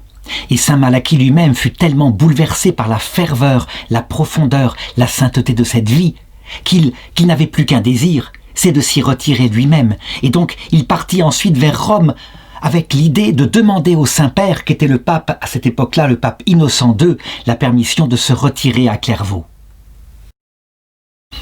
C'est là aussi que se réalisa le début d'une grande amitié, celle entre Saint Bernard, docteur de l'Église, et puis Saint Malachie, qui d'ailleurs n'obtint pas de Innocent II la permission, bien sûr, de se retirer à Clairvaux. Il le lui dit, qu'il avait des choses beaucoup plus importantes à faire, que son devoir, c'était l'Église d'Irlande. Mais il serait exaucé, puisque les événements, comme je vais le montrer, permirent que finalement il mourut à Clairvaux. Arrivé à Rome, saint Malachie rencontra le Saint-Père, et le Saint-Père le reçut souvent, et lui demanda de lui parler de son pays, de ses mœurs. Et lui, il lui expliqua la grande guerre qu'il y avait eu pour appliquer les réformes grégoriennes, et comment qu'il fallait vraiment que le Saint-Père reconnaisse 2 archevêques, donc 2 palliums, de manière à stabiliser l'Église d'Irlande. Et le Saint-Père trouva que cette idée était très très bonne, et il l'accepta, mais en disant la chose suivante. Vous réunirez en concile général tous les évêques du pays, le clergé et les grands du pays. Et d'un commun accord, vous me ferez demander les palliums par une députation de personnes de distinction et je vous les accorderai. Comme ça, il y aura une solennité, quelque chose de grand, avec tout le monde mandaté par le pays qui les ramènera vers votre pays. Et alors, ces palliums symboliques auront leur forte autorité. Et ensuite, le Saint-Père bénit saint Malachie. Il lui donna une mitre, il lui donna aussi une étole, un manipule, et il le nomma légat pontifical, avec tous les pouvoirs sur toute l'Irlande, afin qu'il puisse réaliser ses réformes. En revenant vers l'Irlande, il s'arrêta de nouveau à Clairvaux, et il soupirait de ne pouvoir pas y rester, il n'en avait pas l'autorisation. Alors il laissa de nombreux de ses moines, afin qu'ils s'y forment, et il leur dit: ils seront pour nous, Irlande, une semence, et dans cette semence seront bénies toutes ces contrées, qui depuis longtemps ne connaissent les moines que de nom, et n'en ont pas vu. Il partit ensuite et il laissa simplement 4 de ses disciples qui méritèrent de vivre le noviciat avec les moines de Clairvaux autour de Saint Bernard. Il revenait donc avec l'autorité pontificale qui lui avait été conférée, mais surtout avec l'autorité de Dieu. Ça veut dire que Dieu l'accompagnait dans toutes ses œuvres maintenant par de nombreux miracles qui se multipliaient. Par exemple, en passant en Écosse, il guérit plusieurs personnes. Il s'arrêta par exemple dans le château d'un roi qui s'appelait David et dont le jeune fils était profondément malade. Et alors il alla le voir et il lui dit simplement « Ayez confiance mon fils, vous ne mourrez pas de cette maladie-là ». Et effectivement, il guérit plus tard et Saint Bernard explique que cet homme qui est maintenant devenu un adulte, qui s'appelle Henri, est un chevalier plein de bravoure et de prudence et qui marche dans les pas de son père, le roi David. Ce qui est amusant, c'est que du coup, tous les gens de la contrée se référaient maintenant à Saint Malachie qui était réputé pour faire des miracles. Et il se passait parfois des miracles très amusants, très cocasses. Par exemple, celui-ci, très intéressant. Il y avait dans une ville un homme particulièrement violent, particulièrement peu maître de lui. Et cet homme-là avait repéré depuis quelque temps une très belle jeune femme qui revenait le soir d'un travail et qui passait devant sa maison. Et il était entré dans une convoitise totale, une convoitise sexuelle, et donc il prévoyait un plan pour se jeter sur elle et pour la violer. Et un jour, l'occasion se présenta, il se jeta sur elle, il l'attira dans sa maison, et il commença avec grande violence à la déshabiller en vue de la violer. Et elle était toute pure, et elle suppliait, elle lui disait « Ô malheureux, que fais-tu? Rappelle-toi donc dans quel lieu tu te trouves, ton âme appartient à Dieu. Pense à Dieu, pense à son serviteur Malachie, aie pitié de ton âme. Tu irais en enfer si tu faisais cela. » Et l'homme, évidemment, rien ne pouvait arrêter sa passion, et le fait qu'elle avait cité le nom de Malachie ne lui faisait ni chaud ni froid. Il était en train de la déshabiller, quand soudain se produisit le miracle suivant, qui mérite d'être raconté, tellement il est amusant. Voici que sortit, de sous les jupes de la femme, qu'il avait commencé à soulever, un énorme crapaud baveux, horrible, moche, qui le laissa stupéfait. Et effectivement, comme dit Saint Bernard, un animal aussi glacé et aussi répugnant, voilà de quoi elle coupait pour un coup tous les désirs sexuels, si bien qu'il s'enfuit et elle put retourner chez elle, en faisant attention à partir de ce jour-là à ne plus passer par là. Quand Saint Malachie arriva en Irlande, évidemment, ils se servirent du pouvoir extraordinaire que lui avait donné le pape pour réformer tout, améliorer, corriger, et cette fois au niveau du pays tout entier. Et c'était très efficace, on peut dire que les obstacles étaient tombés grâce à l'autorité du pape. Mais, comme dit Saint Bernard, malgré l'aide de tous ces miracles, eh bien le plus grand miracle, c'était Saint Malachie lui-même. Et ça, il le raconte très précisément au numéro 43 de son livre en disant « Dans cet homme-là, quand on le voyait, évidemment, on voyait briller le visage du Christ. Il avait toutes les vertus qu'il faut pour un évêque et cela se réalisait dans ses actes, des actes profonds, réels, objectifs de charité. Mais ce qui émanait de son âme, c'était un mélange de vérité. Il ne cachait jamais la vérité et quand le péché était là, il le disait. Mais d'amour et de miséricorde, c'est-à-dire une très grande humilité ajoutée à l'amour qui fait qu'il ne poussait pas trop loin les désirs de conversion quand la pauvre personne n'y arrivait pas. Comme dit l'Évangile à propos de Jésus, il n'éteignait pas la flamme qui fume. Quant à sa charité fraternelle, celle qui émanait de son cœur et qui sort de l'amour de Dieu, eh bien, elle ne faisait aucune acception des personnes. Un noble seigneur, un roi, on l'envoyait en députation, il y allait. Et si c'était une famille humble, qui avait des problèmes, il y allait avec autant de zèle. Si bien que les âmes des hommes, toutes devant lui, avaient la même valeur. On peut le dire, il avait les qualités profondes d'un vrai évêque. Ce qui frappait aussi les gens, c'était sa tenue extérieure. On avait l'habitude à cette époque-là de voir les nobles et les évêques avec des vêtements extraordinairement riches, et puis ils pontifiaient. Lui, rien de cela. Il marchait pieds nus, comme n'importe quel petit prêtre de campagne, et il allait de maison en maison quand il le fallait. Et quand il avait besoin de se reposer, il se retirait, non pas dans un palais épiscopal, mais auprès d'un petit monastère qu'il avait fondé et qui était souvent très pauvre, et il mangeait la même chose que les moines. Il n'était rien de plus qu'un serviteur des serviteurs de Dieu. Il faut de grandes qualités de cœur quand on a tellement de pouvoir et que la foule entière vient vers soi en le prenant pour un autre Christ pour obtenir de lui des miracles et pour ne pas s'enorgueillir. Il faut véritablement que son âme ait été préparée par Dieu. Toujours est-il que le démon, lui, il avait repéré qu'il y avait là un saint. Et donc, je voudrais raconter quelques-uns des exorcistes qu'il fit dans son ministère plénier, celui d'évêque. Voilà une séance d'exorcisme, par exemple, très amusante que l'on peut raconter. Il y avait donc une femme possédée par un démon. C'était manifeste. Elle entrait dans des crises de rage, de haine contre tous les objets religieux. Et elle était là, assise à côté d'une autre femme qui l'aidait, qui la calmait, qui la soutenait par son amitié. Et le saint s'approcha, puisqu'on l'avait appelé à son chevet, et il chassa le démon, qui fut obligé d'obéir et qui sortit de la femme. Mais à peine était-il sorti, qui se jeta sur la seconde femme qui était assise à côté, qui entra à son tour en crise. Et là, saint Malachie fut stupéfait, et il se dit « Je ne t'ai pas fait sortir de l'une pour que tu entraves maintenant l'autre. Ce n'est pas possible. » Alors il reprit son exorcisme et l'exerça cette fois sur l'autre femme, et le démon, de nouveau, fut contraint de sortir pour se jeter sur la première. Et ça, c'était quelque chose d'extraordinaire. Toujours est-il qu'il réfléchit à cette chose-là. Qu'avait-il pu se passer pour qu'ainsi le démon résiste? Alors il fit appel à toute la puissance du ciel, et en particulier à la puissance de la Vierge Marie, la plus humble, et le démon fut contraint de les délivrer toutes les deux.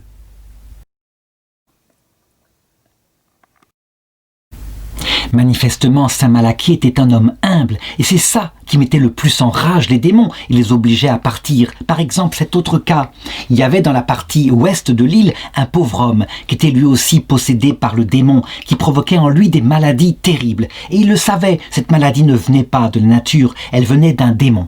Et donc, il se dit que pour être guéri, puisque saint Malachie était reparti en Irlande, parce qu'il avait dormi sur une paillasse un peu plus loin dans un bâtiment, pourquoi est-ce qu'il n'irait pas et qu'il ne s'allongerait pas tout simplement là où le saint avait dormi?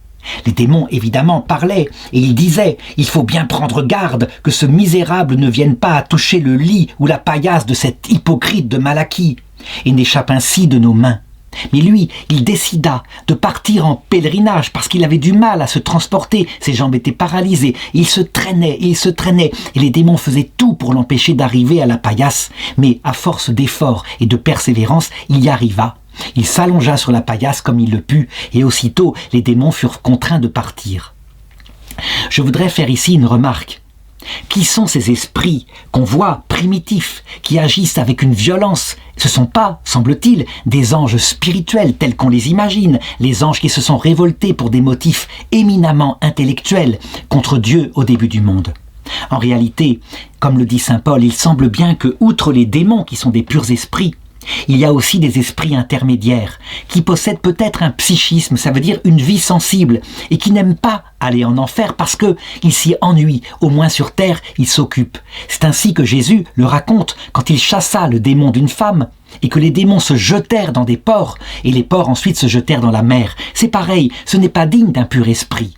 On dirait donc, et c'est ce que raconte un petit peu l'Église d'Irlande ici, qu'il y a toutes sortes d'esprits. Et certains sont intermédiaires entre les anges, purs esprits, et les hommes, esprits liés à une vie sensible, nous voyons, nous entendons, et à une vie biologique, que ces génies, si on peut dire, c'est comme ça leur nom, n'ont pas.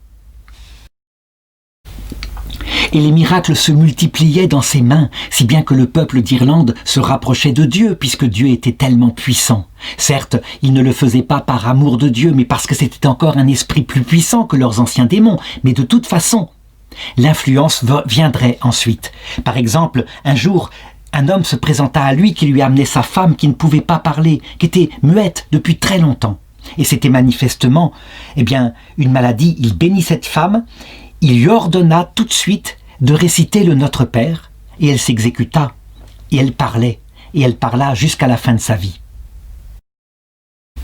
Toutes les misères des hommes le prenaient en pitié. Par exemple, lorsque vint un jour le voir à Dunshall, où il était de passage par hasard en Irlande, un homme qui le supplia de passer dans sa maison, parce que sa femme, qui était enceinte, avait dépassé de presque 15 jours le terme qu'on annonçait pour la naissance, et ça c'était mauvais signe.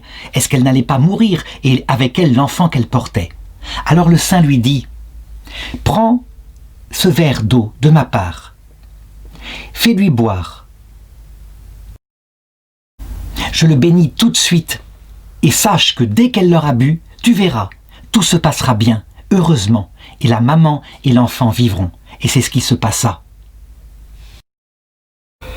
Parfois, lorsqu'il était face à des pécheurs invétérés, des péchés gravissimes, eh bien, il employait la force de la vérité. Et véritablement avec une fermeté qui rappelle les actions de Jean-Baptiste ou de Jésus face aux pharisiens hypocrites.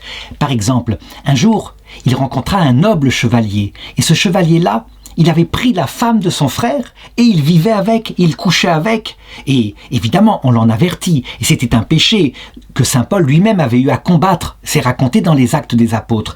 Toujours est-il que lui, il alla vers cet homme et il lui dit qu'il ne pouvait pas vivre avec la femme de son frère tant que son frère était vivant. C'était la parole que Jean-Baptiste avait dit à Hérode, et l'autre, loin de se convertir, partit complètement arrogant. Alors le saint se mit en colère et lui dit « Vous serez bien contraint de renvoyer cette femme.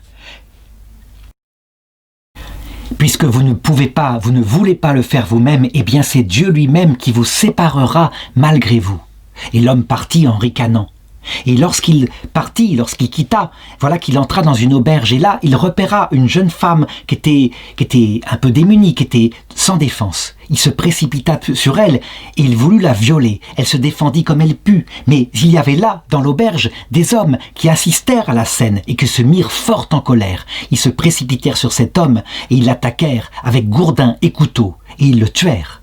Et la servante qui était là, qui avait assisté à la mort de cet homme et qui avait assisté à la scène avec saint Malachie juste avant, courut prévenir le saint. Et les gens furent stupéfaits de la rapidité avec laquelle la prophétie de saint Malachie s'était réalisée, si bien que beaucoup aussi réformèrent leur vie, parce que bien des vies impures se cachaient dans cette population. Ils sont innombrables les miracles que raconte saint Bernard dans la vie de saint Malachie. Je ne peux pas tous les raconter, mais juste celui-ci encore, qui est significatif. Il s'agit carrément d'une résurrection. Il y avait un homme qui appela saint Malachie, qui était prêtre d'abord avant d'être évêque, archevêque et légat du pape, afin qu'il puisse donner à sa femme les sacrements qu'il a préparés à la mort parce qu'elle était à toute extrémité. Mais lorsqu'il arriva chez elle, il se rendit compte que, finalement, ce n'était pas si pressé que ça, et que ça pourrait être remis au lendemain. Or voici qu'au milieu de la nuit, elle mourut brutalement. Et on prévint saint Malachie, qui fut stupéfait. Il n'avait pas été assez prévoyant, il se le reprochait cruellement, et donc il alla vers cette femme, et il était là, à prier, et il fit prier avec lui les frères qui l'accompagnaient, afin que Dieu accompagne l'âme de cette femme qui n'avait pas assisté dans ces derniers moments.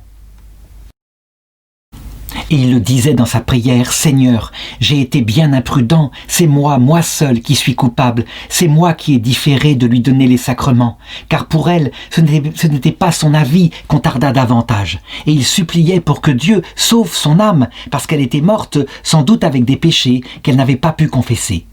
Et le lendemain matin, alors qu'il pleurait encore sur elle et qu'il avait veillé toute la nuit, voici que la femme, se frottant le front et s'étirant, se réveilla. Elle était vivante. Alors aussitôt, le saint se réjouit et lui administra les 3 sacrements qui accompagnent un mourant, à savoir l'absolution pour ses péchés mortels, et puis l'extrême onction pour ses péchés véniels, afin qu'elle se détache de cette terre, et puis le viatique pour qu'elle parte dans l'autre monde. Mais elle ne mourut pas, elle vécut encore un certain temps. Elle vécut avec une vie de véritable sainteté parce que sans doute, quand elle avait fréquenté les rives de l'autre monde, elle avait vu des choses extraordinaires qu'il est permis à personne de raconter tellement c'est beau. Alors je ne résiste pas de raconter ce miracle qui plaira à tous les maris qui ont épousé, parce qu'ils n'ont peut-être pas assez réfléchi, une femme irascible, une femme qui est nerveuse, qui crie tout le temps, et ce n'est que hurlement dans la maison. Eh bien, il y avait une femme de cette façon-là, de cet emportement. Elle était tout le temps en fureur, pour n'importe quoi. Et le pauvre mari, tout petit, tout faible, eh bien, n'arrivait pas à s'en sortir. Et donc, il vint trouver saint Malachie pour qu'il puisse éventuellement faire quelque chose pour lui, parce qu'il était fort malheureux, sans compter les enfants. Cette femme était véritablement insupportable. Alors lui, il accepta, il la reçut, et il lui demanda si elle s'était confessée depuis longtemps. Et elle répondit que non, elle s'était jamais confessée. Alors il lui dit, faites-le maintenant, confessez vos péchés. Et elle confessa ses péchés, avec en particulier ses colères, mais qui en fait la dépassaient complètement. Elle était prise par cette passion comme addiction. Eh bien, il lui donna comme pénitence d'accepter et de demander au nom de l'obéissance un esprit de douceur, et de l'obtenir du Seigneur par cette obéissance, ce qu'elle fit. Et le changement fut immédiat et extraordinaire. Le mari ne la reconnut pas, et les enfants aussi. Elle était complètement transformée, elle était douce, elle était patiente. Est-ce que ça venait des conseils du saint? Non, pas seulement. Quand on est pris ainsi par une addiction qui devient comme une habitude, un mauvais vice, ce qu'on appelle un péché capital, on n'en s'en sort pas comme cela, sauf avec une aide de Dieu. Et on raconte que jusqu'à la fin de sa vie, cette femme était devenue un modèle de douceur, de patience, et la maison en était toute transformée, comme si un parfum de paix restait à jamais donné par saint Malachie. Et déjà, à cette époque-là, cette époque qui pourtant est barbare, eh bien, on voyait des âmes plus fines, et en particulier, par exemple, un homme qui vint se confesser et se plaindre à saint Malachie, parce que lui, il avait essayé d'entrer dans la prière avec Jésus, de le fréquenter, et la Vierge Marie et les saints. Et il était perpétuellement dans un état intérieur de sécheresse totale. Son cœur était comme une pierre morte, et il ne comprenait pas, lui qui au début sentait la présence de Dieu. Alors il supplia saint Malachie de lui donner le don des larmes, ça veut dire cette sensibilité qui fait que, de nouveau, il pourrait vivre avec le ciel. Et saint Malachie lui dit simplement qu'il vous soit fait selon votre demande.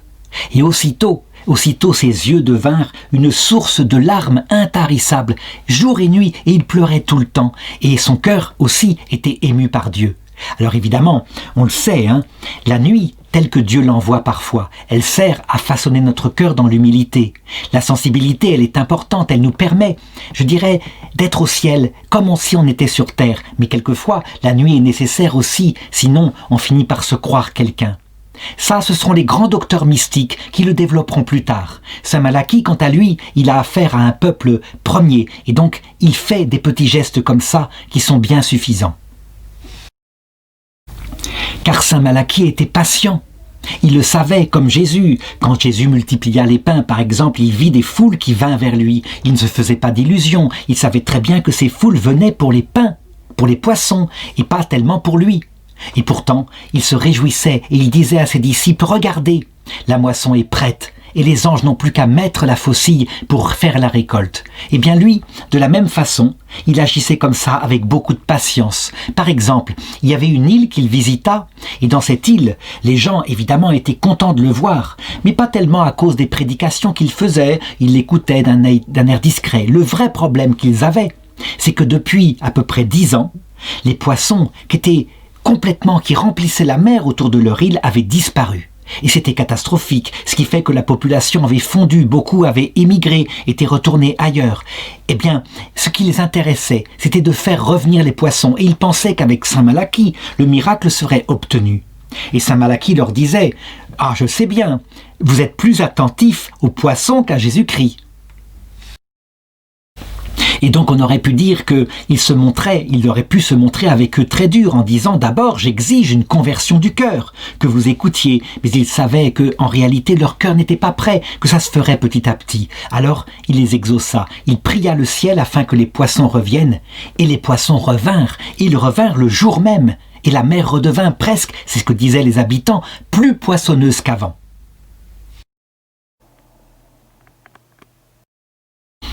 Cette qualité-là qu'il a montrée, c'est ce qu'on appelle une qualité de pasteur. Ça veut dire que la vérité évangélique, il la connaît, il sait quel est leur cœur, mais il sait aussi prendre le temps, être patient. On ne peut pas forcer une conversion, on ne peut pas passer, je dirais, d'une motivation charnelle dans son être à une motivation spirituelle comme ça en quelques heures. Par contre, ce qui lui paraissait essentiel, c'était la qualité de son clergé. Et il appliquait la réforme de Saint Grégoire avec toute la force qu'elle avait, en demandant aux prêtres de ne pas avoir de concubines et surtout de se former en théologie. Et quand il tombait sur un clerc formé, qui par exemple insistait pour contester une des vérités de la foi, alors il le prenait en main, parce qu'il savait que souvent un peuple pourrit parce que son pasteur est mauvais. Par exemple, il y avait un clerc de Lesmore qui d'ailleurs avait une vie assez édifiante. C'était un homme qui était célibataire, qui observait les règles et les canons de l'Église. Cependant, son vrai problème à lui, c'est qu'il ne croyait pas en la présence réelle de Jésus dans l'Eucharistie. Et d'ailleurs, il disait, même en prédication, dans ce sacrement, il y a une réalité sacramentelle. Il y a un signe sacramentel, ça veut dire le pain, le vin qui sont signes de la présence du Christ, mais il n'y a pas la réalité du sacrement, ça veut dire la présence réelle de Dieu. Tout cela est symbolique et Dieu est plutôt présent parce qu'on est réunis en son nom. Et saint Malachie l'a pris, et c'était son rôle de légat du pape de vérifier ce qu'il en était. Alors, il appliqua la méthode que Jésus conseillait. D'abord, il convoqua le prêtre en secret, très discrètement, pour que personne ne sache, parce que, évidemment, une convocation pouvait pouvoir dire chez certains sanction, afin qu'il s'explique sur ce qu'il pensait, et effectivement, il pensait qu'il n'y avait pas de présence réelle, et lui, il lui expliqua de tout son cœur, avec toute son intelligence, il lui expliqua que non, c'était vraiment le Seigneur qui était présent, que ceci n'était plus du pain, mais qu'il y avait vraiment le corps du Christ, et donc avec le corps du Christ, son âme et sa divinité. Et on peut dire que ce prêtre, par obéissance, mais sans en être convaincu, se soumit. Mais il revint très vite à son idée et il dit « Oui, c'est parce que vous vous êtes servi de votre pouvoir d'archevêque, j'obéis plutôt à l'homme qu'à la réalité. » Alors, saint Malachie procéda d'une façon différente et il décida d'organiser une sorte de débat théologique en présence d'autres prêtres et les fidèles uniquement cultivés pouvaient y assister. Il ne fallait pas que le peuple évidemment voie cette division. Et le prêtre vint. Et il vint avec des arguments très très intellectuels pour prouver que c'était quelque chose d'aberrant que de croire en un changement miraculeux alors que ce n'était que du pain. Dans ce débat, évidemment, saint Malachie triompha, mais triompha brillamment. Et tous ceux qui avaient assisté au débat le confirmèrent, c'était lui qui avait raison, et les arguments étaient convaincants, mais pas dit pour humilier l'autre, non, toujours avec humilité. On se débattait sur une doctrine, et certainement pas on attaquait une personne. Toujours est-il que le prêtre s'avoua vaincu, mais encore une fois, son intelligence ne céda pas et il redit devant tout le monde « Vous m'avez confondu sans cause, car vous avez certainement parlé contre la vérité et même contre votre propre conscience. » Évidemment, là, parce qu'il ne cédait pas, on n'était plus face à une simple erreur de théologie, on était face à ce qu'on appelle une hérésie, ça veut dire une volonté, une intelligence de nier un article de la foi, même si dogmatiquement ça n'a été prononcé qu'au Concile de Trente, donc bien plus tard, mais de le nier alors qu'on sait que c'est la foi communément tenue dans l'Église.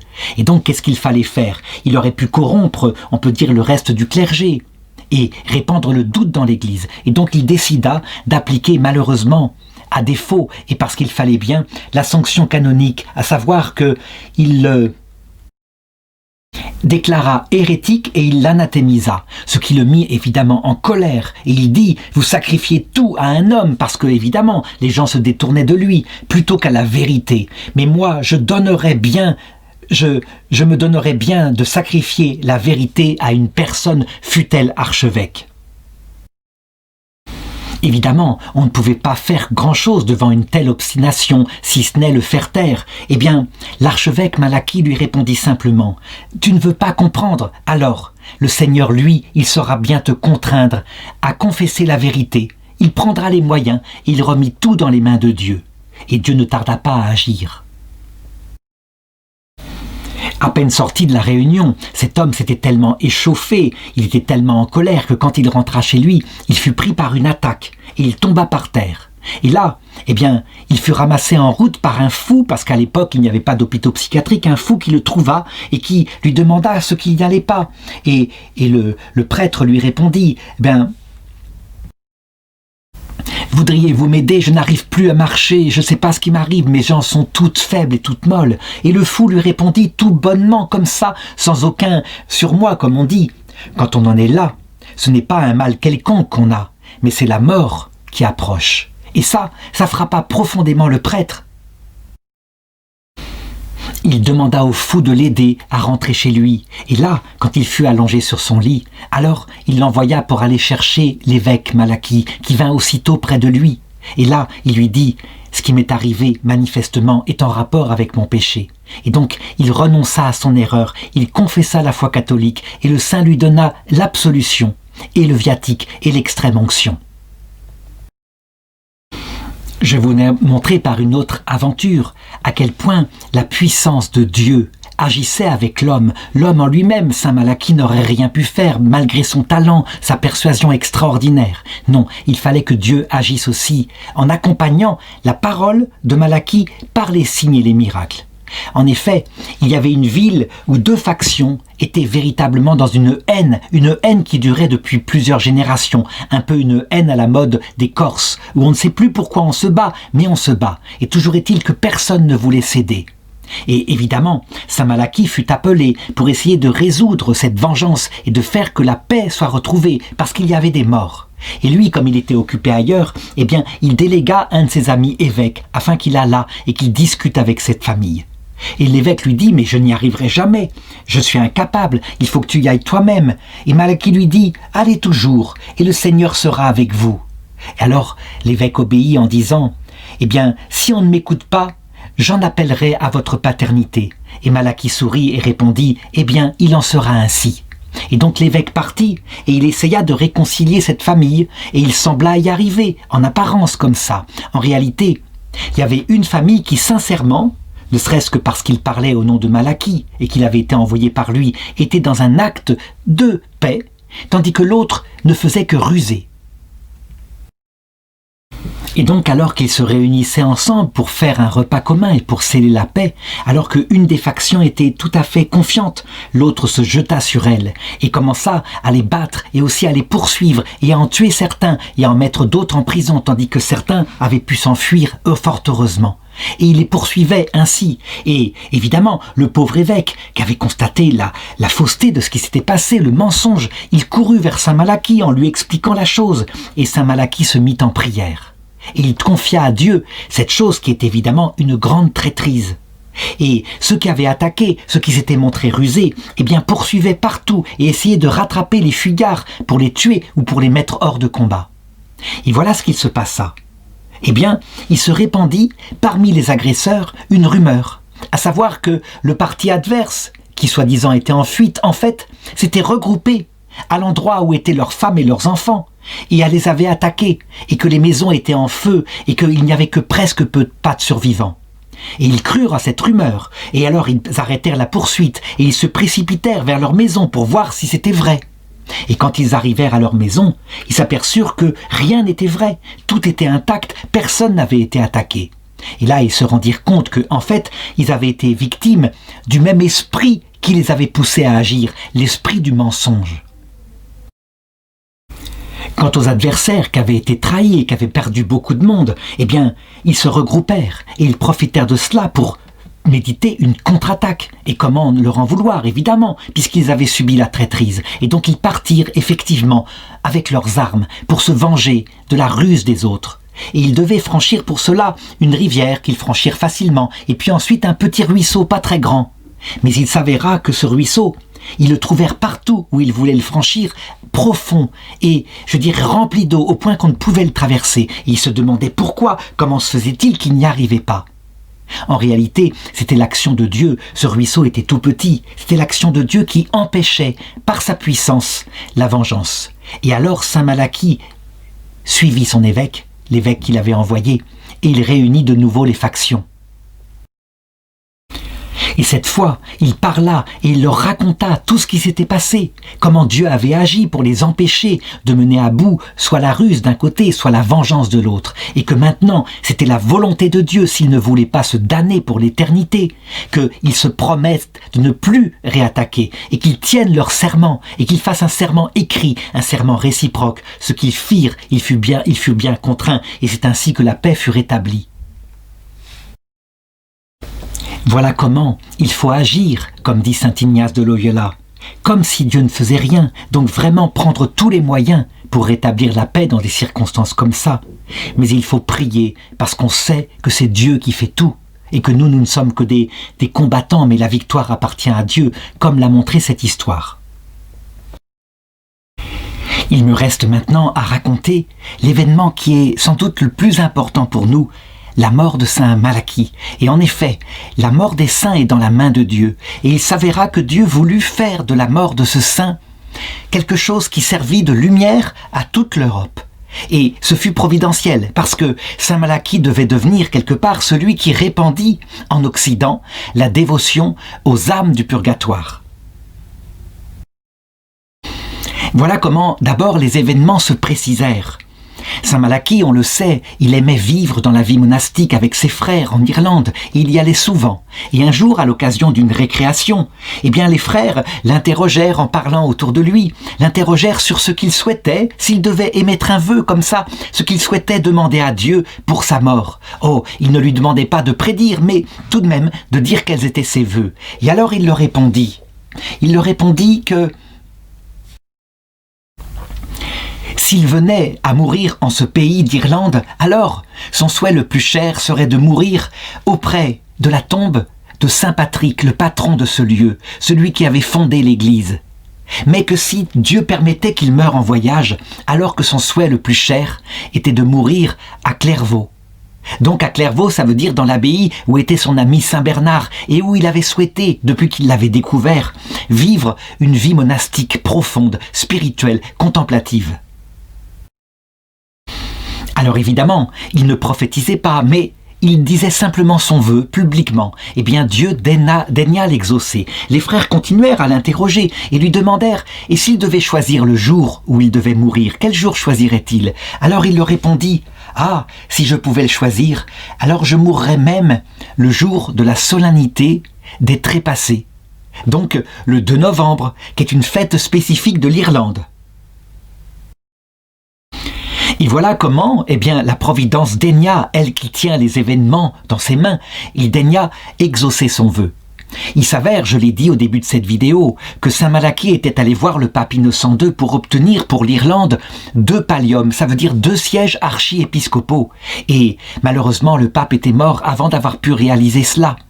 Et donc, il apprit, saint Bernard, que en France, un pape, le successeur d'Innocent II, qui s'appelait le pape Eugène, était en voyage. Et il se dit que c'était peut-être le moment voulu, puisqu'on avait réuni l'Église en concile, pour se rendre auprès de lui et obtenir concrètement les 2 palliums. Et donc, il décida de réunir les évêques autour de lui, les évêques d'Irlande, et ceux-ci trouvèrent que l'idée était judicieuse, mais que l'idéal serait évidemment qu'il y parte lui-même, parce qu'avec sa prestance et l'autorité qui émanait de lui, il les obtiendrait sans problème. Et quel dommage, disait-on, que Innocent II soit mort avant d'avoir pu réaliser ce rêve. Et c'est ainsi que le voyage fut décidé, voyage qui ne devait pas normalement être trop long, il ne s'agissait pas d'aller jusqu'en Italie. Toujours est-il que les frères qui l'accompagnaient au rivage où ils devaient s'embarquer, ils avaient une intuition mauvaise, et certains, dont l'un d'entre eux qui s'appelait le frère catholique, pleurait beaucoup, et il dit « Hélas, vous partez, et vous ne savez pas dans quelle triste position de tous les jours vous me laissez. Vous n'avez point pour cela pitié de moi, et vous ne me venez pas en aide. Si j'ai mérité de souffrir, quel mal ont fait mes frères, qui se passent presque pas un jour, pas une nuit, sans être obligés de veiller sur moi et de prendre soin de moi. » Parce que, il le consolait beaucoup. Et cette plainte qu'il émettait, elle était ressentie par tous les frères. Ce à quoi saint Malachie lui répondit « Soyez sûr que vous ne souffrirez aucune atteinte de votre mal avant que je ne sois de retour. » Or, il s'avère que ce frère souffrait d'une maladie terrible, une épilepsie mais permanente qui l'avait prise et qui le mettait dans des crises plusieurs fois par jour. Et quand Saint Malachie était là, il le soulageait par sa prière. Eh bien, à partir de ce jour-là, effectivement, il n'eut plus jamais de crise d'épilepsie. Et ensuite, il s'embarqua, et les frères qui étaient venus étaient là, qui pleuraient beaucoup, avec cette intuition mauvaise qu'ils ne le reverraient pas. Et ils le suppliaient, ils lui demandaient « Pouvons-nous vous demander quelque chose, Père ?» Et il dit « Qu'est-ce que vous voulez demander ?» Et ils lui dirent « Nous ne vous le dirons que si vous promettez d'accéder à nos vœux. » Et il le dit « Eh bien, d'accord. » Et alors ils répondirent « Nous vous prions de nous promettre que vous reviendrez sains et saufs en Irlande. » Ce à quoi il répondit qu'il reviendrait certainement, tout en regrettant quelque part de s'être lié par une promesse formelle alors qu'il n'était pas en son pouvoir de décider d'une telle chose. Mais évidemment, nous le savons, Dieu réalisa cette promesse d'une autre façon bien plus grande puisqu'il revint pour les aider, mais depuis le paradis. Son départ lui-même fut accompagné de la circonstance suivante. Le bateau partit, mais voilà qu'un vent qui soufflait en sens contraire les ramena dans le port. Et donc, il descendit de bateau pour la nuit et il passa encore la nuit avec eux à leur très grande joie. Et c'est ainsi que, je dirais sans le vouloir, il réalisa la promesse inconsidérée qu'il avait faite de partir et de revenir. Et puis, le lendemain, il partit de nouveau, et cette fois, définitivement, en tout cas de ce qu'on voyait de cette terre. Il arriva en Écosse, il put visiter le roi d'Écosse, David, qui le reçut évidemment avec joie. Et puis, il traversa le pays des Anglais, et là, le roi ne voulut pas qu'il partît pour la France, parce qu'il empêchait chaque évêque de partir, il était en conflit avec le pape. Ce fut un peu providentiel. Il visita d'ailleurs l'église de Glasgow. Et là, il fit encore quelques miracles. Il rencontra par exemple une femme qui était atteinte d'un cancer terrible, dont la plaie était horrible à voir. Et là, il la bénit. Il toucha sa plaie avec de l'eau bénite. Et le lendemain, le cancer était disparu. Il ne restait qu'à peine quelques cicatrices. Même ce contretemps, ce retard pour partir vers la France fut finalement providentiel puisque grâce à cela, devait se réaliser son souhait, mourir à l'abbaye de Clairvaux auprès de Saint-Bernard. À partir de maintenant, ce que je raconte évidemment est le témoignage direct de Saint-Bernard puisqu'il était là et il a assisté au dernier moment du saint. Donc, quand il arriva, dit Saint Bernard, chez nous, du fond de l'Occident, nous l'avons reçu comme le vrai soleil levant, venu du haut du ciel pour nous visiter. Et de quel flot de lumière ce radieux soleil n'a-t-il pas inondé notre cher Clairvaux ?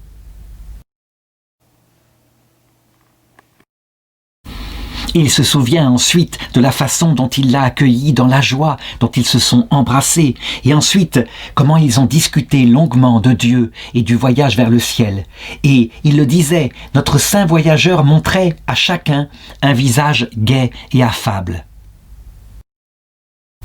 Lui qui avait été confronté à tous les soucis de ce monde, les soucis de la politique, les conflits entre rois, il était un homme simple, un homme avenant, et chacun comptait pour lui comme s'il était l'unique. Chaque frère du monastère, depuis le plus petit qui fait le ménage, jusqu'au père abbé, Saint Bernard.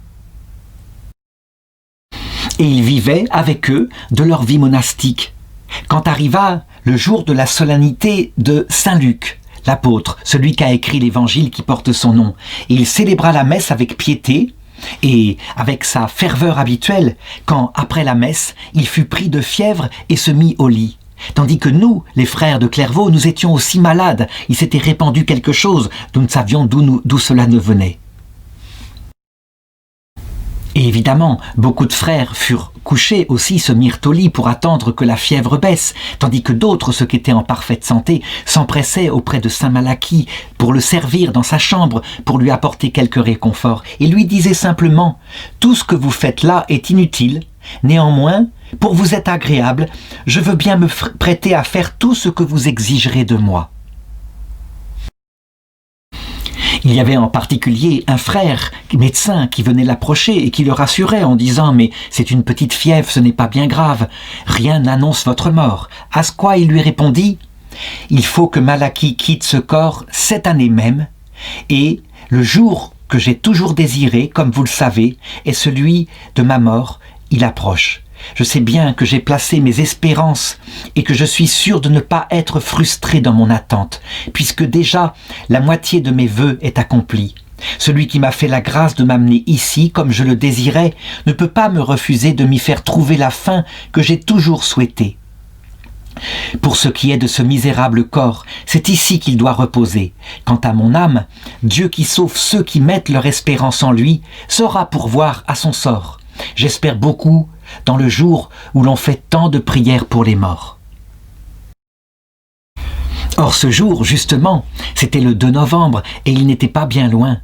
Toujours est-il que, parce que la fièvre durait, et pourtant elle ne semblait pas inquiète, son visage ne marquait aucun des affres de l'agonie, bien au contraire, il était paisible, dit saint Bernard. Eh bien, tout de même, il demanda qu'on lui donne les sacrements de la fin, à savoir les 3 sacrements qui accompagnent le mourant dans l'autre monde.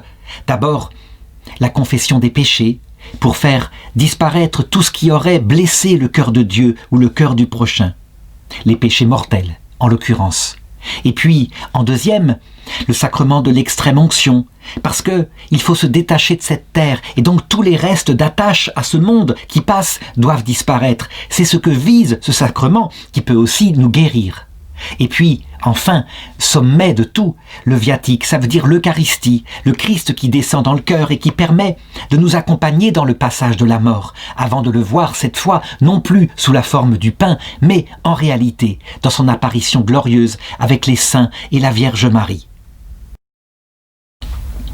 Les frères se dirent qu'ils allaient le lui conférer dans sa chambre et il y aurait ici un grand nombre qui assisterait à ce grand rite. Et lui décida que non, il descendrait dans l'église pour le recevoir au milieu de ses frères.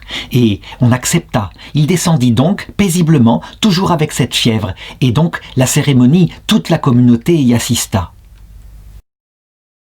Ensuite, il remonta dans sa chambre et sans y être porté par ses propres pas, et il disait toujours à ceux qui l'entouraient que la mort en fait était à sa porte. Et saint Bernard, qui était là, raconte quels étaient ses sentiments à cette heure-là. Il disait « Je ne peux pas, nous ne pouvons pas, mes frères, laisser seul vivre sa mort, cet homme qui est venu auprès de nous, et qui est venu du fin fond de l'Écosse jusqu'ici, afin de mourir auprès de nous. » Le 1er novembre de cette année-là, eh bien, ce fut la solennité de tous les saints. Et saint Malachie descendit avec les frères dans le chœur pour chanter avec eux l'office, mais il ne chantait pas, sa voix ne pouvait pas sortir de sa bouche. Et les frères, eux, chantaient, et ils avaient le cœur très gros, parce que ils avaient entendu les prophéties qu'il donnait sur sa mort prochaine. Le silence de saint Malachie était pour eux significatif et les inquiétait. Et saint Bernard dit « L'instrument de son corps se brisait, l'organe de sa voix faisait silence en lui. » Et la journée passa ainsi tranquillement. Et puis, vers le soir, eh bien, l'infirmier qui le veillait remarqua que la fièvre en lui montait énormément, si bien que ceux qui étaient jusqu'ici rassurants commencèrent à dire que, effectivement, eh bien, c'était grave ce qui lui arrivait. Et chacun reconnaissait qu'il avait mal jugé l'état du malade. À un moment donné, parce qu'on sentait que la mort peut-être allait venir assez vite, on sonna la cloche du monastère et aussitôt toute la communauté se précipita et arriva, et on l'entendit s'exprimer en ces termes. « J'ai vivement désiré manger cette Pâque avec vous.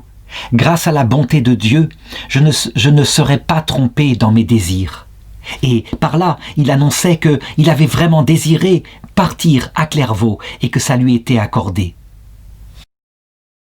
Et les frères étaient là, tout tristes, et beaucoup pleuraient, tandis que lui disait « Je ne dirai plus maintenant, peut-être que les ténèbres de la nuit vont triompher de moi, car cette nuit est pleine de délicieuse clarté pour moi. » Et ceci signifie à quel point, effectivement, le passage peut faire peur, mais que très vite, les saints du ciel apparaissent. En tout cas, leur présence s'approche, qui rassure énormément dans ce passage.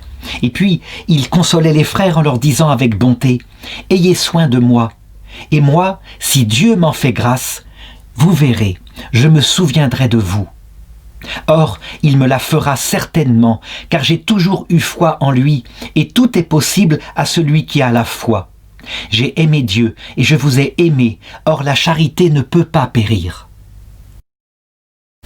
Et là, c'est essentiel parce qu'il leur annonçait la suite des événements, comment la mort serait juste un passage, il ne serait plus visible, mais qu'il passerait son temps à s'occuper d'eux, à les aider, pour qu'eux-mêmes franchissent ce passage dans la paix et dans la joie pour rencontrer le Christ. Il passerait son temps, comme le disait sainte Thérèse de l'Enfant Jésus, plusieurs siècles plus tard, à faire du bien sur la terre.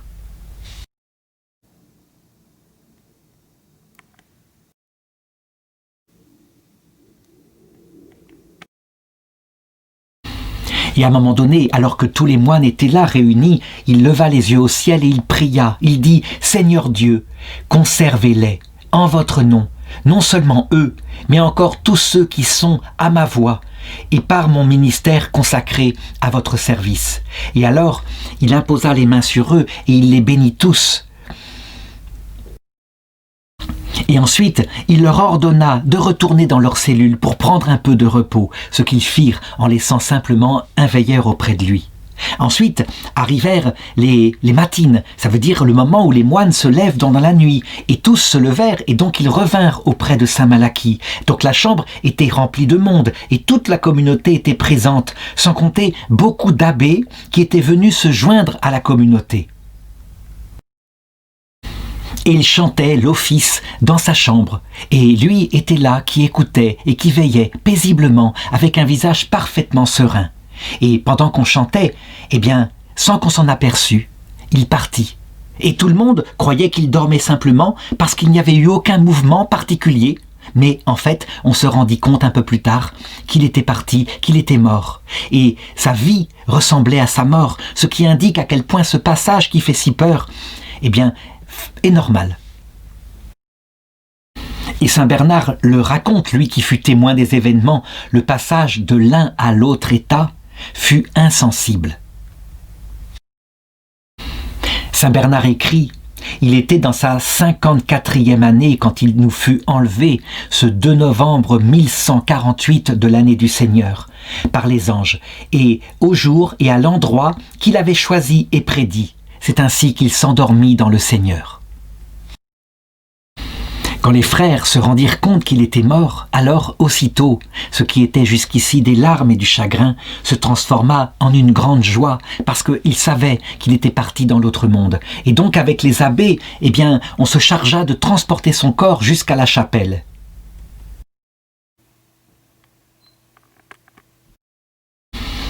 Et chacun se disait: notre ami Malachie, archevêque d'Armagh, est vivant, et nous verserions encore des larmes, loin de là. Il faut fêter maintenant son entrée au ciel, le jour de sa naissance, dans l'autre monde. Et donc, la communauté, le lendemain, eh bien, commence à préparer des funérailles solennelles, et puis un tombeau où il puisse reposer là où il avait désiré, dans l'abbaye de Cîteaux. Et alors, on offre le saint sacrifice de la messe pour lui. Et voilà que saint Bernard aperçoit qu'il se tenait à l'écart un enfant qui était là, qui était venu avec sa maman de très loin, et qui avait un bras paralysé. Ce bras lui nuisait beaucoup parce qu'il pendait sur le côté. Et donc, quand saint Bernard dit « je m'en aperçus », je lui fis signe d'approcher, et lui prenant la main paralysée, je la plaçai sur celle du saint évêque, et aussitôt, le bras reprit vie. Cet enfant était venu de bien loin avec sa main morte et pendante, mais il la remporta saine et guérie quand il retourna dans son pays. Et on le voit, ce signe-là fut un de plus qui montre que, véritablement, il ne faut pas avoir peur de la mort, mais au contraire, la désirer, non pas en elle-même, le passage est inquiétant, mais à cause de ce qu'il y a de l'autre côté.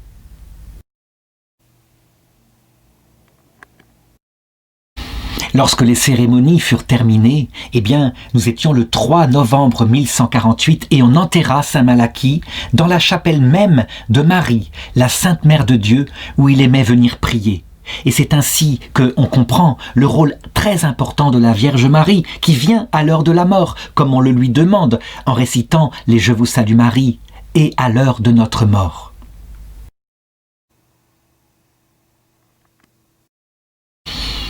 Et saint Bernard conclut son livre en s'adressant à Jésus. « Ô bon Jésus, nous conservons son corps jusqu'au jour où vous viendrez le réclamer. Je vous demande seulement qu'il ne quitte jamais ses hôtes et que nous ne cessions point d'avoir pour chef celui que nous avons eu pour compagnon, en attendant que nous régnions tous ensemble, lui et nous, avec vous, dans les siècles des siècles. Amen.